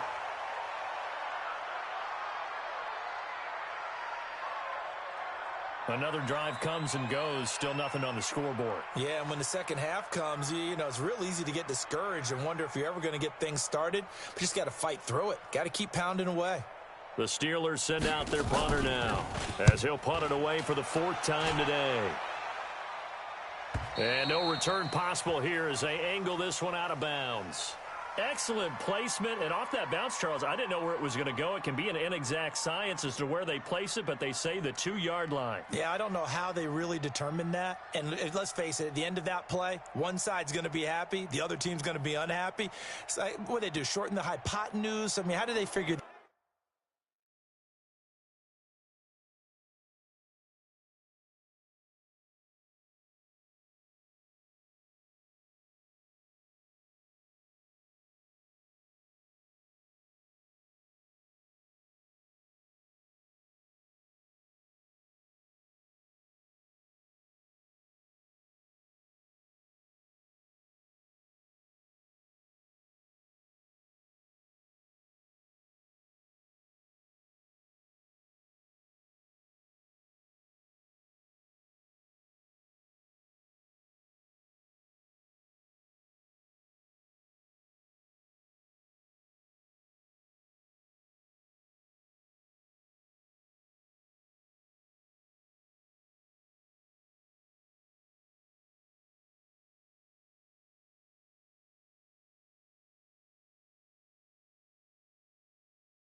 out? You know that stuff. You're the smart guy. No, that's you, partner.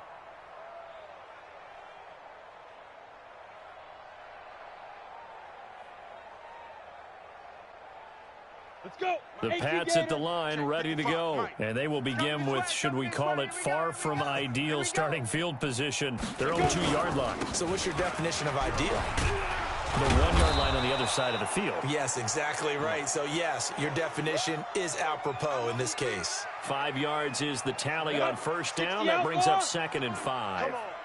Tight end right. Tight end right. Everyone's going to And it's Michelle once again. Oh, fighting off the defender. And another mistake here defensively as a flag is down on the tackle, and that's going to tack on 15 more. So that flag will cost him 15. Here we go. And it doesn't matter anymore how you get the face mask. Any part of it, that's going to be 15 yards.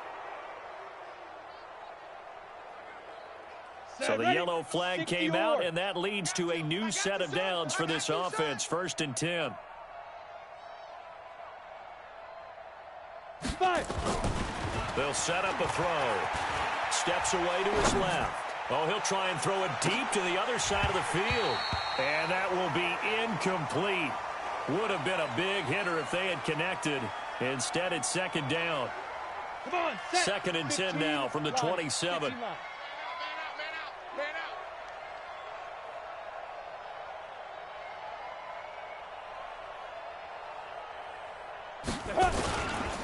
A give. This is Michelle. They're going to snuff this play out behind the line. We have not seen that much today. It'll be a loss of a full 3 yards there, and it also brings up third down.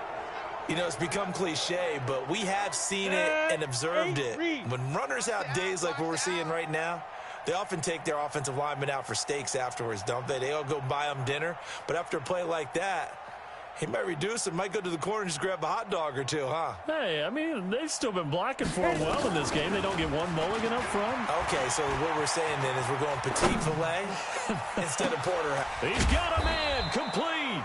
And they finally get him down, but not before he reaches the 34. A big play there for New England. 42 yards. I know we love our jobs, and pretty much any play we see, we're pretty, excited about. But big plays, let's face it, that's what we absolutely live for. How about that one? That was great. And what our camera missed was the fist pump from the sideline after that catch. They're fired out. That's a big gain. On first down, Lockhart. And he'll get a little over 2, maybe a full 3 down to the 32-yard line. They had the huge play last time. Here it is a much smaller gain of 2. Well, we just saw a great example of what we talked about with his coach prior to the game. He's definitely one of the better linebackers at reading a play and flowing to make the stop before it turns into something big. Here's 2nd and 8. Got a man. It's Berrios complete. And all the way in. Touchdown, New England. Braxton Berrios. His 4th touchdown on the year as his guys continue to put this one out of reach. And on that one, able to catch it, also able to have the wherewithal to take it in for the score. And how about the phases of a successful catch and a completion of a play? Look the ball in, secure the catch, and then, of course, the run after the catch that ends up in the end zone.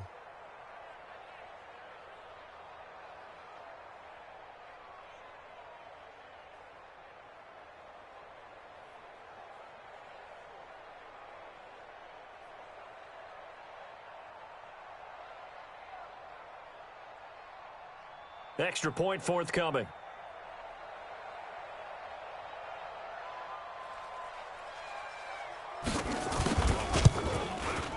And the lead grows even larger here in the 3rd quarter.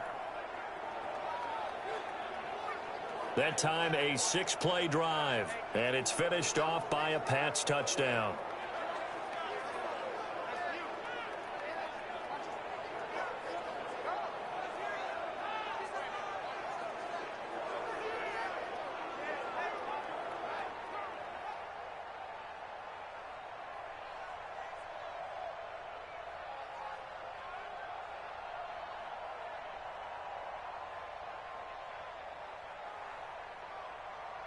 The kickoff team on the field now as they will send this one away.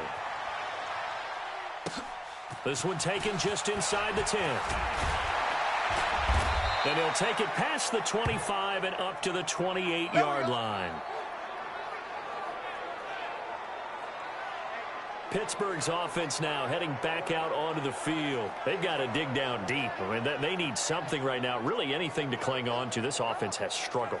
Partner, join me in a walk to their locker room at the half, okay? Because I think what we would have seen is an offensive coordinator and his assistant coaches getting together with all their positions, then coming together as a group, going over adjustments, and then the head coach coming in and just screaming, wake up. Yeah. Let's get moving, guys. I'm kind of glad we weren't in there at halftime, actually. I mean, you think he might have turned it on us, too? Yeah, but right now, whatever was said hasn't been working. Able to get 7 on that first down pass play. 2nd and 3. On the run is Counter. And there just continues to be nowhere to run. He's bottled up again at the line of scrimmage. Call it no gain that time as it's going to leave him with a 3rd and about 3 to go. These guys have punted 4 times already, and they're staring at a 5th, barring a conversion here on 3rd down. He'll look to throw. Screen pass to Connor. And this effort won't be enough as they rally up to stop him a couple of yards short. Only 2 on the screen pass there, and it'll be 4th down. Instead of throwing it downfield, Charles, they just tried to dump it underneath there. You like the call? I do. I think it's a high percentage play because you get the completion, and what you're counting on is your back to use his legs and his elusiveness to make people miss and pick up the first down. In this case, it didn't happen. The Steelers send out their punter now as he's on for the 5th time here today. And he deserves a bronze leg as he gets this one away. And this one hits at the 1, continues on into the end zone for a touchback. Out comes the New England offense to see what they can do this time. And last time out, another touchdown, and I think there may be some empty seats around here by the time the 4th quarter comes around. Yeah, I have to agree with you because this one's just about decided. But you know who benefits from all those empty seats? You and me, trying to get to the airport. That's the roads true. will be fairly clear that is by the one time we have to positive. leave the booth. Pull it high.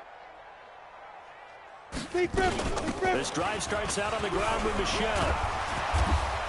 And he's brought down, getting this one up to about the 35. Let's go, boy. Give him Let's 15 yards on that one, and New England has a first down.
It's been a remarkable day at the office for him running the football. Those yards just continue to pile well past 100. And how about more than double-digit carries in the second half alone?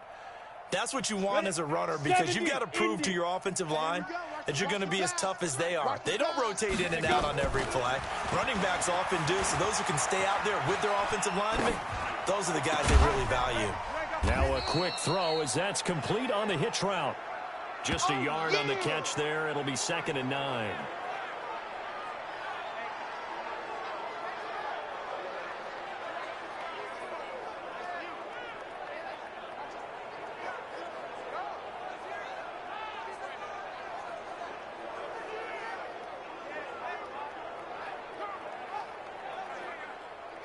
Down.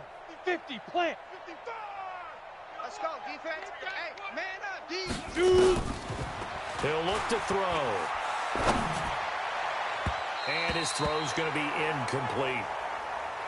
Just a little beyond the reach there of his receiver. That's probably one he wishes he had back. He wishes it had been 7-on-7 in practice, or maybe even routes versus air, because that's a completion he makes, what, 9.9 times out of 10? Just missed that one. Being chased out left. And he will not be able to hang on through the contact. It's incomplete. The coverage strong, and now it's 4th down. Finally, a good play there defensively on the deep ball. The secondary has had its struggles this entire game. Offensively, they've had their way with them.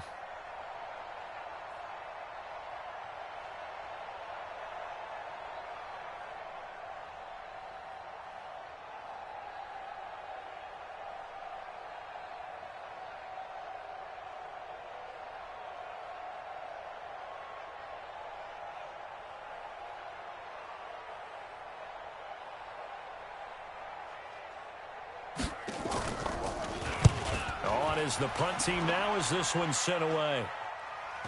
Fair catch called for and made at about the 32-yard line. Officially just 27 yards there on the punt. And the Steelers will go on offense here, 1st and 10. And Pittsburgh getting set to take the field. And still no points on the scoreboard. You're coming off of the 3 and out. They're just looking for anything to grab onto right now, aren't they? I'm wondering if someone's going to take charge in the huddle. You know, we always look to the quarterback, but sometimes it's another player on the team, a star, a veteran, someone with some excitement and energy. It's like, all right, guys, let's shake things up and let's go, because they still have an opportunity to make things happen. Shake it off. From the 32 now, here's 1st and 10. They start the drive with Connor. Just a yard on the first down carry, so it's 2nd and 9. Tough first half for him, unable to put up the numbers he's used to producing. But with a guy like him, you and I both know just touches for him to make an impact. 18 Gator. Stay with your man. Again, it's Connor. And he'll be taken down right around the 34 after a pickup of only a yard. Well, they certainly have been able to get him going and establish the run, so I think it's time to abandon that plan and start chucking it all over the park. And you know who's excited about that? The defensive front. They got Chase pin their ears back and get after him now. He finds his target. It's Schultz. And he went nowhere. Well, he went backwards, back to the 33. That'll make it 4th down after a loss of 1. The Steelers send out their punter now, as they're forced to kick for the 6th time today. Back now in Pittsburgh. And this is a blowout so far as we get set for the 4th quarter. A very one-sided affair. The Steelers send out their punter now as he's on to kick it away.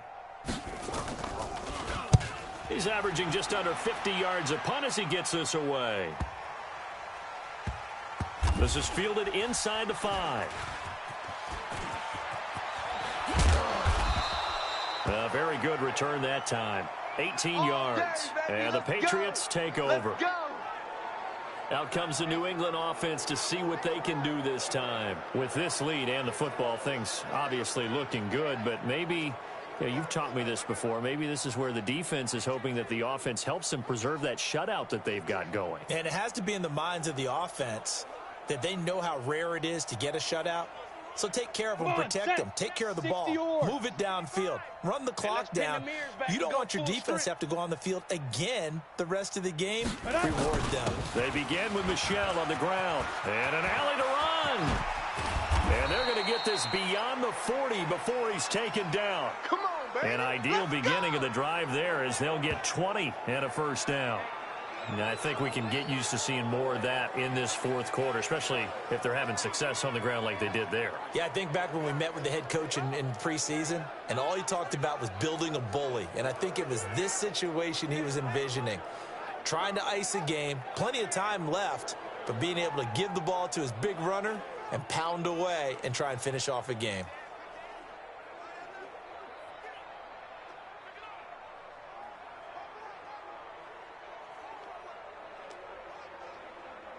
One play has him up past the 40 already, and another 1st and 10. Tighten up. Pull it together. Here's a play fake as they set up to throw. Sliding out of the pocket. And nearly picked off. Surprising to see a defender of his caliber let it get away, but it does get away and it's 2nd down. The incompletion there stops the clock. Any surprise they're throwing here late? Ordinarily, yes, because you would think enough is enough. They've got plenty of lead, but I've seen this a bunch of times as well. The defense is going to crowd the line of scrimmage. If you just hand it off inside, you're getting your running back popped a lot as well. Sometimes the defense dictates it. If they're going to crowd it, you may have no other choice but to throw it downfield. The catch and run pays off to the tune of 35 yards. Boy, another big play late here for an offense, Charles, that certainly has had its fair share of big plays. Coverage has been a problem all game long, and I would say that going along with that has been confidence. Because even if they had the right coverage, they've still dented them, and now it's been a real issue for them during this game. Now here's a pass on first down that's knocked away and incomplete. Here we From the 24, they'll go again on 2nd and 10. Let's make these babies cry all the way back home, yo. On the handoff, it's Michelle. Oh, he's got a little daylight. That's good for 21 yards and a first down. Let's go! Let's go! Brendan, every great running backs coach I've talked with has always talked about when you have great vision, you're not consciously thinking about your cuts and your moves. You're just doing them. And I think that's what we're seeing tonight. He's about running them into submission. You took the words right out of my mouth. I was just going to use that phrase. He has run them into submission. Wave the white flag. They'll try and run for it on 1st and goal. Able to get a couple here, but won't get across the plane as they stop him right around the 1. It is definitely hard to find space near the goal line. You always want to have a guy in the game running it who can create his own. 2nd and goal from the 1. They'll keep it on the ground. Lockhart. And he's over the line and into the end zone for a Patriot score. A great play there. His 4th touchdown on the year as his guys continue to pour it on. So another score there, and often you talk about the 3 phases of the game. Defense, offense, special teams. It's been a clean sweep in this one, hasn't it? It certainly has. They've been pretty dominant throughout this game. And privately, the head coach will add a 4th phase. That's the coaching. And he'll tell the ownership that as he tries to negotiate a new contract off of this win. They are looking strong here in the 4th quarter. Extra point right down the middle. And that will extend this big lead.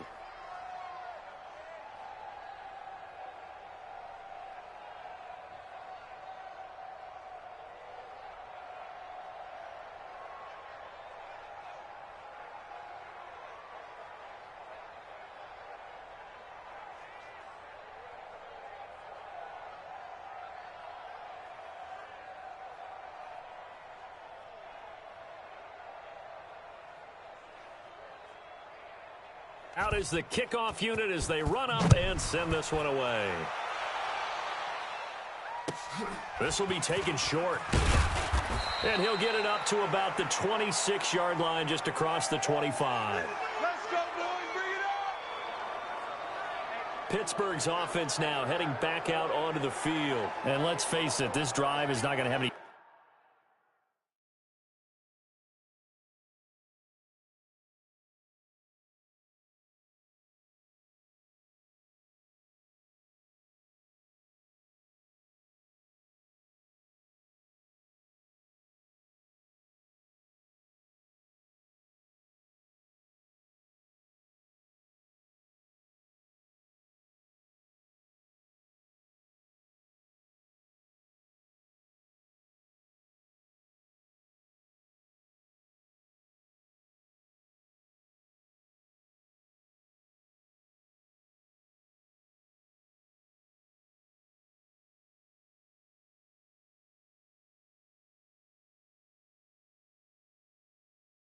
bearing on this game, but it's kind of important for one reason, isn't it? It certainly is. You got to get points. And okay, all right, I'm being facetious here, but you get points, you feel a little bit better about yourself as you move on to the next one. The Pittsburgh offense at the line to start their next drive. And right now these guys, they're shuffling a little bit, maybe doubting, because 3 straight drives have ended with them punting the football away. Yeah, so you start pointing fingers at each other a little bit, asking a lot of questions. What are you seeing? What are you getting? Maybe trying to narrow down your playbook a little bit and maybe get simpler rather than more complex in order to try and fashion together a drive. Once again, they'll come up on the 26-yard line, 2nd and 10. 2nd and 10. Toward the center of the field, but it's incomplete. James Washington was the intended target, and that takes us from 2nd to 3rd down. Another incompletion. You know, it's a wonder he's still moving around back there the number of times he's been sacked. Yeah, he's staying out there, isn't he? And you don't think about it much in a game like this, but he's showing incredible leadership. Still competing, still fighting, not taking himself out of a ball game that appears lost. And he is going to lose yardage here. A rough go there on 3rd down, a loss of 4. Well, you can see what they wanted to do. They wanted to set up the screen there, but it got blown up. It's hard to run that play if you're not getting a lot of pressure at the quarterback.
because the space doesn't open up. They were able to read that one and slow it down and stop it before they could get a first down. The Steelers send out their punter now. He's been one of their few bright spots so far. And he gets this away, and look at this. This is a good one. And he fields it cleanly.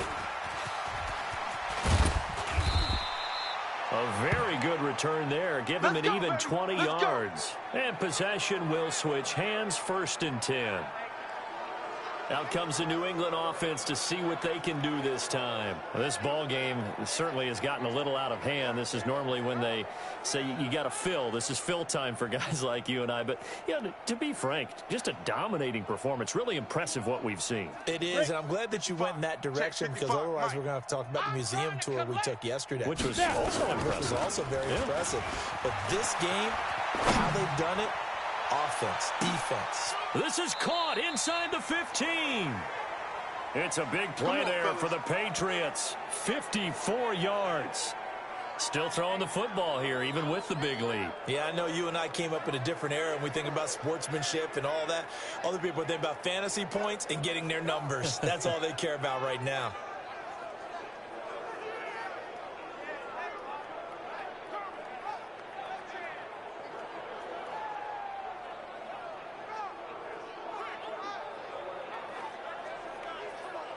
So on the other side of the field now, it's 1st and 10 as they've got things rolling on this drive.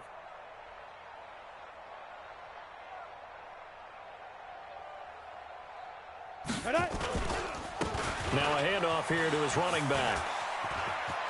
And he's in. Touchdown, Patriots. A 10-yard touchdown run as his guys continue to put this one out of reach.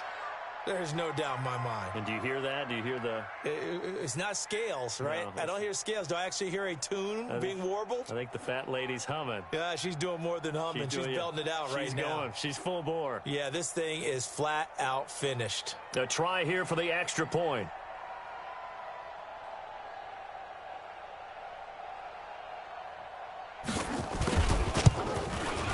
Now this one was over a while ago as they just add on to their big lead. 1 play, 2 plays, touchdown. That's all it took there. A very short and sweet drive that got him in the end zone.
Set now to kick this one away, and off it goes.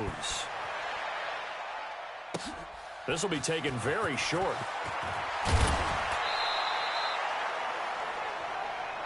All day, baby, all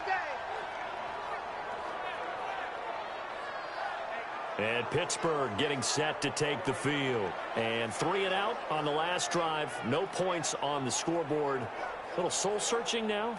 I would say so, and they need to help out their defense a little bit. They've had to be on the field a lot more than normal, put them in some tough spots. But what's the old adage? When you get another chance, it gives you a better chance to do it right.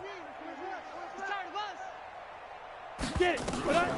They'll try and start this drive in the air. A short one going to be taken in here by Schultz. And they get him down, but not before he takes it across the 40-yard line. It's a Pittsburgh first down, a gain of 13. I got a kick out of that one, partner. You and I talk often about trying to hide receivers in certain situations, but a guy of his size, you can't really hide him. But the tight end drag route, definitely an effective way to sneak him across the formation for an easy completion and a first down. Now a nice play defensively on first down as this is knocked away and incomplete. Another wayward pass. You know, things started out poorly in this game, and to be frank, they just really haven't gotten much better. And all that does is embolden a secondary. They feel good about what's going on, and they just play better and better. Watch the screen! Watch the screen! Watch the screen! Set, go.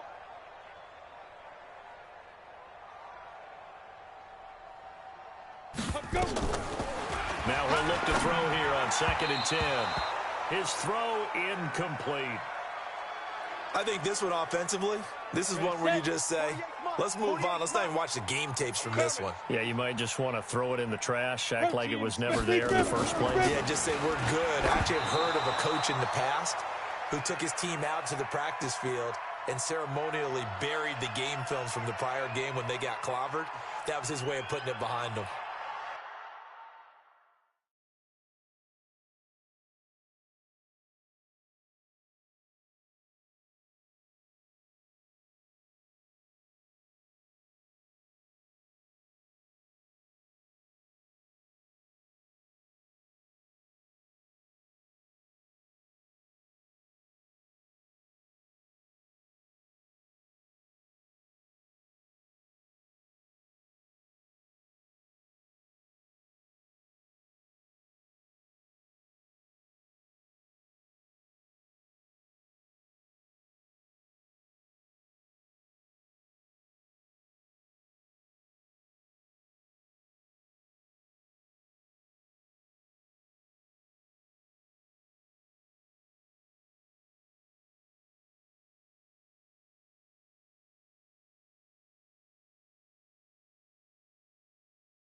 Another pass attempt, another incompletion. You figure defensively, you're in the fourth quarter here. You've held the team under 100 yards passing. You've done your job. Especially in today's NFL, which is truly a pass-first league.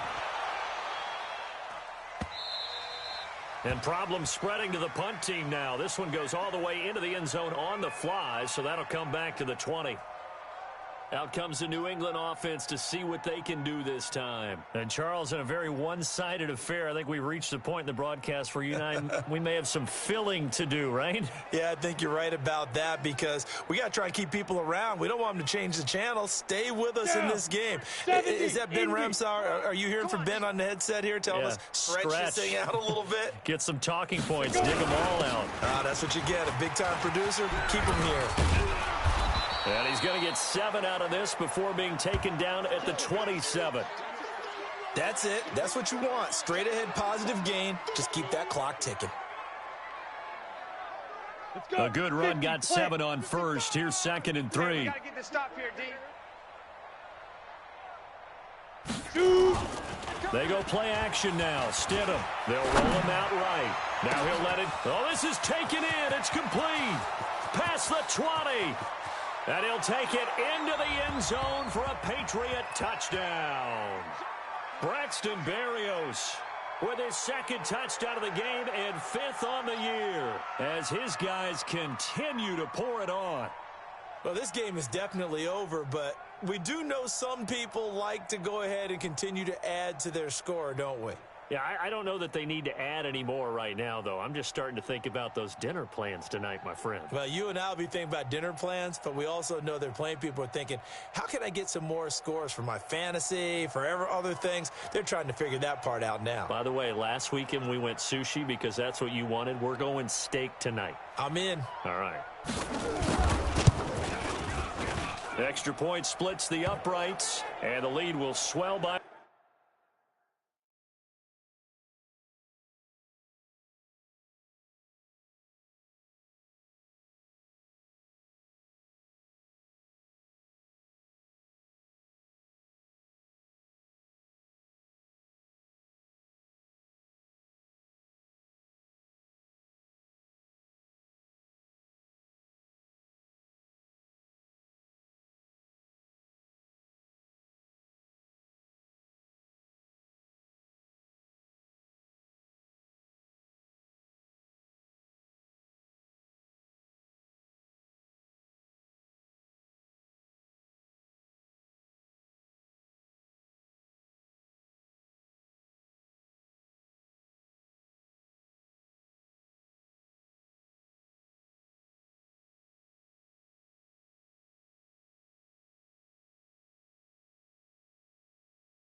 One more. The quick strike ability certainly intact there. 2 plays, 80 yards to score it.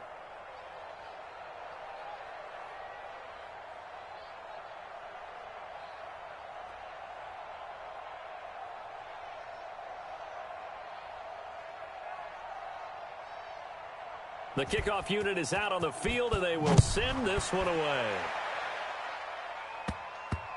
This is taken at his 4.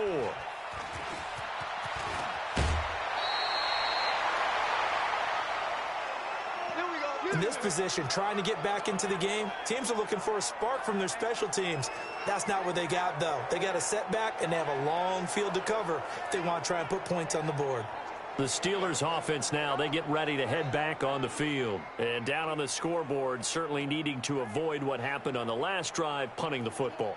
On the double. Sense of urgency has to take over for them here. They know the score. They know the situation. And by the way, the punter no longer exists for their offense. That's how they have to treat this drive. They need points. Big time. They're throwing to start the drive, but that one incomplete. Well, it just seems like all game long there hasn't been a lot of sync quarterback to wide receiver on this side of the football. They haven't been on the same page, quarterback and receivers. Heck, they haven't been on the same grease board when you draw plays up. They haven't been on the same surface tablet that you look at on the sidelines. Nothing's worked for them. They've got to find a way to start matching each other's movements. Another throw on second down, and this one incomplete as well. And the Steelers on third down, an almost unimaginable 0 for 10 thus far. This is 3rd and 10.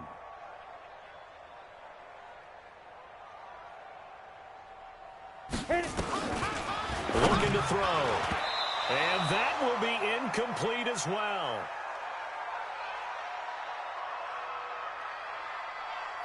Boy, the numbers throwing the football just not trending in the right direction. Last week he was under 50%. He's under 50% again here. And we haven't gotten an announcement, but it appears to me that he might be a little dinged up and he's just trying to play through. You know, he's one of those tough guys that wants to answer the bell each and every play for his team. That might be throwing off his accuracy.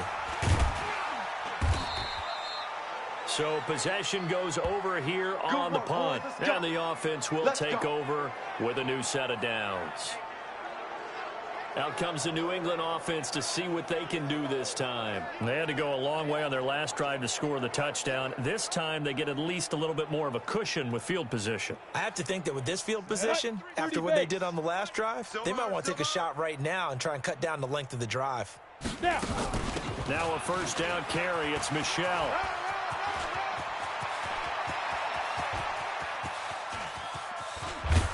And he takes it down deep into enemy territory.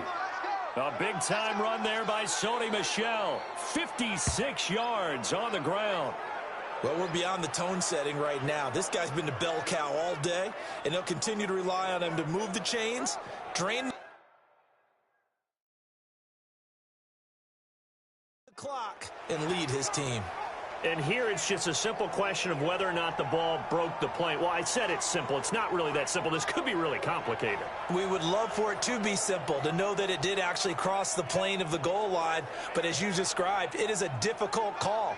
All it takes is a portion of the ball crossing that line. Now the officials have to determine if that happened.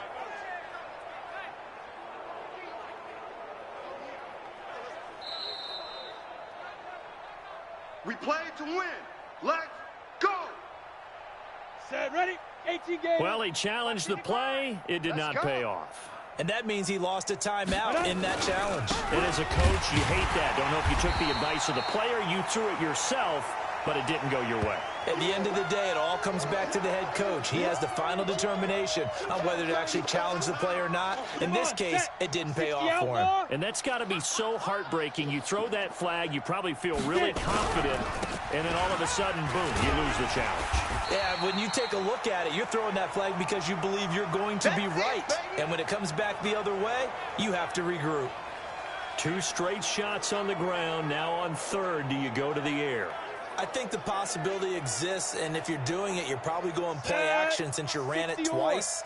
But I often think that second down is the time you go play action and throw the ball. I say commit to the run and think about it being 4-down territory. And it's a New England Patriots touchdown. And now we've hit that stage of the game, partner, where one of our predecessors, one of the great commentators of all time, he used to sing in this situation when this game appeared to be over. I know the fat lady's been singing for some time. No, not her at all. This is one of our guys. But she's singing too. Oh, she's at least... She's on like the 5th tune. Yeah, she left Scales way behind, but he used to sing something about turning out the lights. The party was over. No problem there on the extra point, and that will extend this big lead. So they only needed 3 plays on that drive, and it results in a 4-yard touchdown run.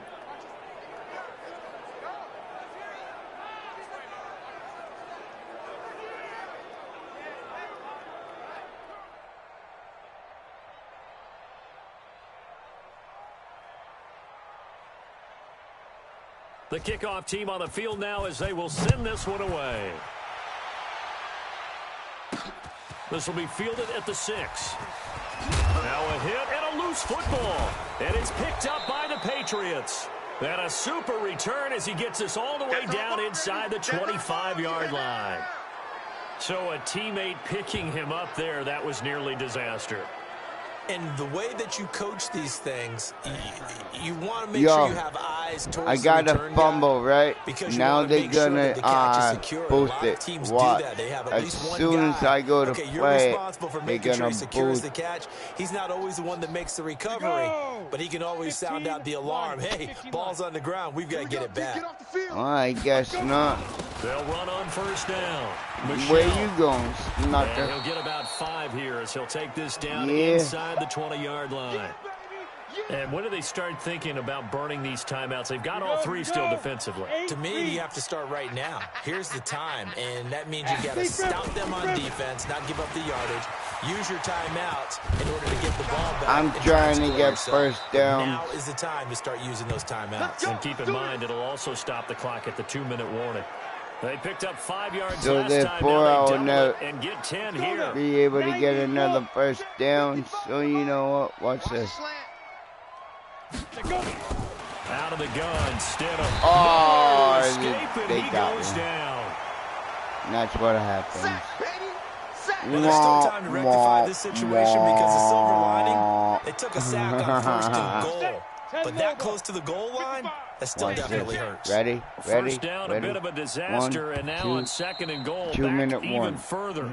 Now before this second down said play, ready? we'll get whistles and a timeout. That'll leave them with just 1 remaining in this 4th quarter of play.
So the Patriots with the football as we get you reset. They've got a second and goal now as they look to add a few more points here onto their total. On second down, Michelle. And they get to him quickly here as he stopped right around the 13. It's a pickup of 3, but still a little work to do on 3rd and goal. Well, they've been so good on 3rd down all day long. Can they convert another here on 3rd and goal? They'll try to run it in. Michelle. Call it no gain on the play, so no help there. And now 4th and goal.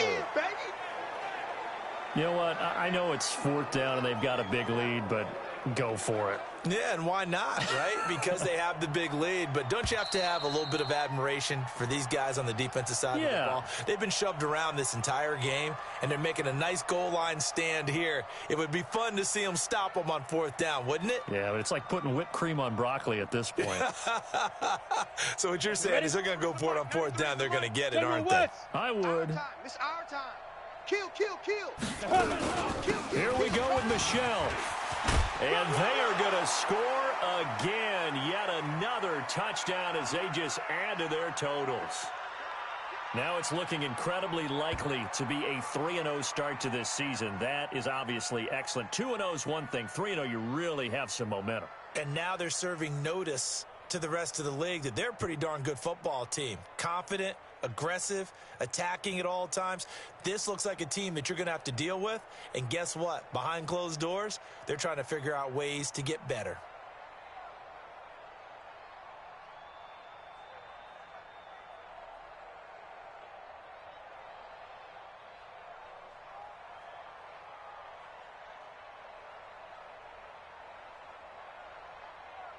Now the try here for the extra point.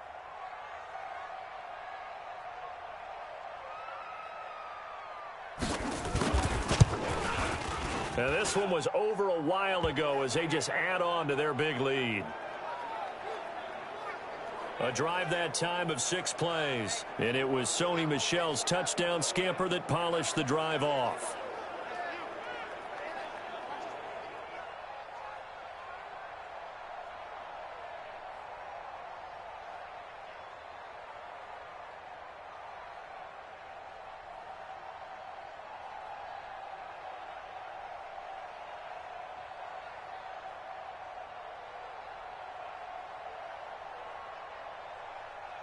Out is the kickoff unit as they run up and send this one away. This is taken at his 4. And he'll be brought down at the 23, make it the 24-yard line. Pittsburgh's offense now heading back out onto the field. They are just obviously getting shellacked here in this one, Charles. What's the message if you're a coach for this final drive in a lopsided game like this? For a lot of coaches, be honest. Don't forget today. Don't forget what has happened out here. Use that as ammo going forward. Exactly. Take a great look at that scoreboard. Realize how poorly everything went for us today. Coaching, playing, the whole deal. And never forget it, because you're not going to want that feeling. No, you don't want that feeling again. And who knows? You may meet up with this team again. Seems pretty obvious defensively. A key was stopping the run game. How have they done it so successfully? To me, it seems that these guys really did a nice job of paying attention during the scouting report meeting. And you know, Brandon, when they do those, they talk about the top plays that these guys like to run. The best runs for the top running back. Those are the ones you focus on and want to take away, and they've done that pretty successfully in this game. After an incomplete pass on second down, that'll leave them trying to convert on 3rd and 9. Now back to throw. Nowhere to escape, and he goes down. That right now, that's a defeated team out there. I think you can see it totally in their body language. Hands on hips, heads low. It's just been a struggle from the start. Yeah, this team has been thoroughly beaten right from the word go.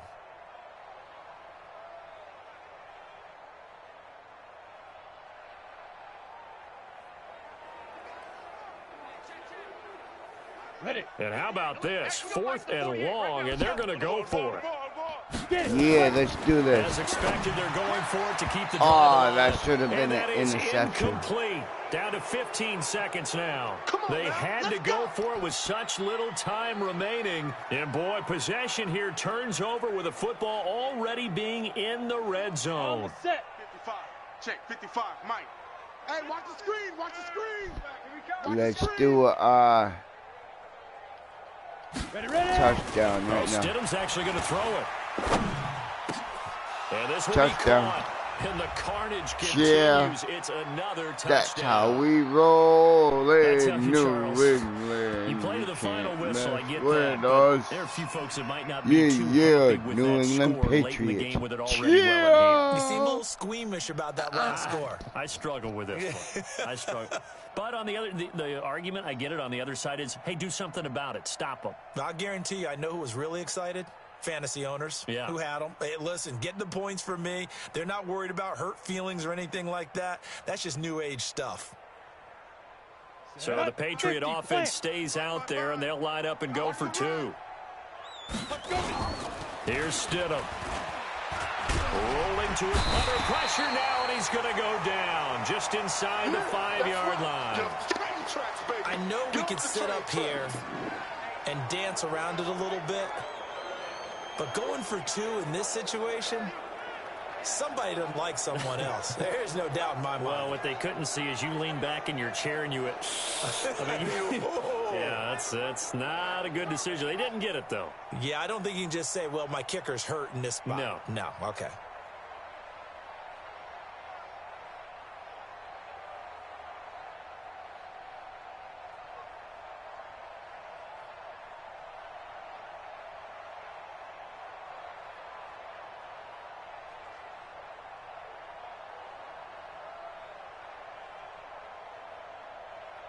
Set now to kick this one away, and off it goes.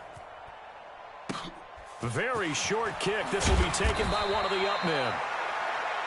And they're going to wind up with pretty good starting field position as they get it up past the 35. Ready? The Steeler offense here about ready for their next drive. They are down big. They have not scored a single point. I don't know. Are they so defeated at this point you just want to get in the locker room and get the heck out of here? That is one way to approach it. That's caught inside the 20. Yeah, he gets this deep into Patriot territory. That's it, baby. We gonna work. So this will wind up a victory for the New England Patriots. And I tell you what, Charles, this might be about as good as it gets. They were incredible. Yeah, offense was in fine form. The defense threw the shutout at them. I think they worked in concert together. What I like about the offense was they held the ball pretty well. You know, time of possession, exactly what they were looking for in this one. And that helped out their defense. Didn't have to be out there the entire time.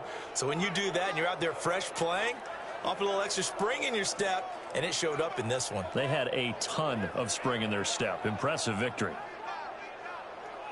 So for New England, it's an ideal start as they move to 3-0 now on the young season. And they will head back home next week. Meanwhile, for the Steelers, they'll fall to 1-2. And they'll get the extra week to think about this one as they return to action in 2 weeks' time.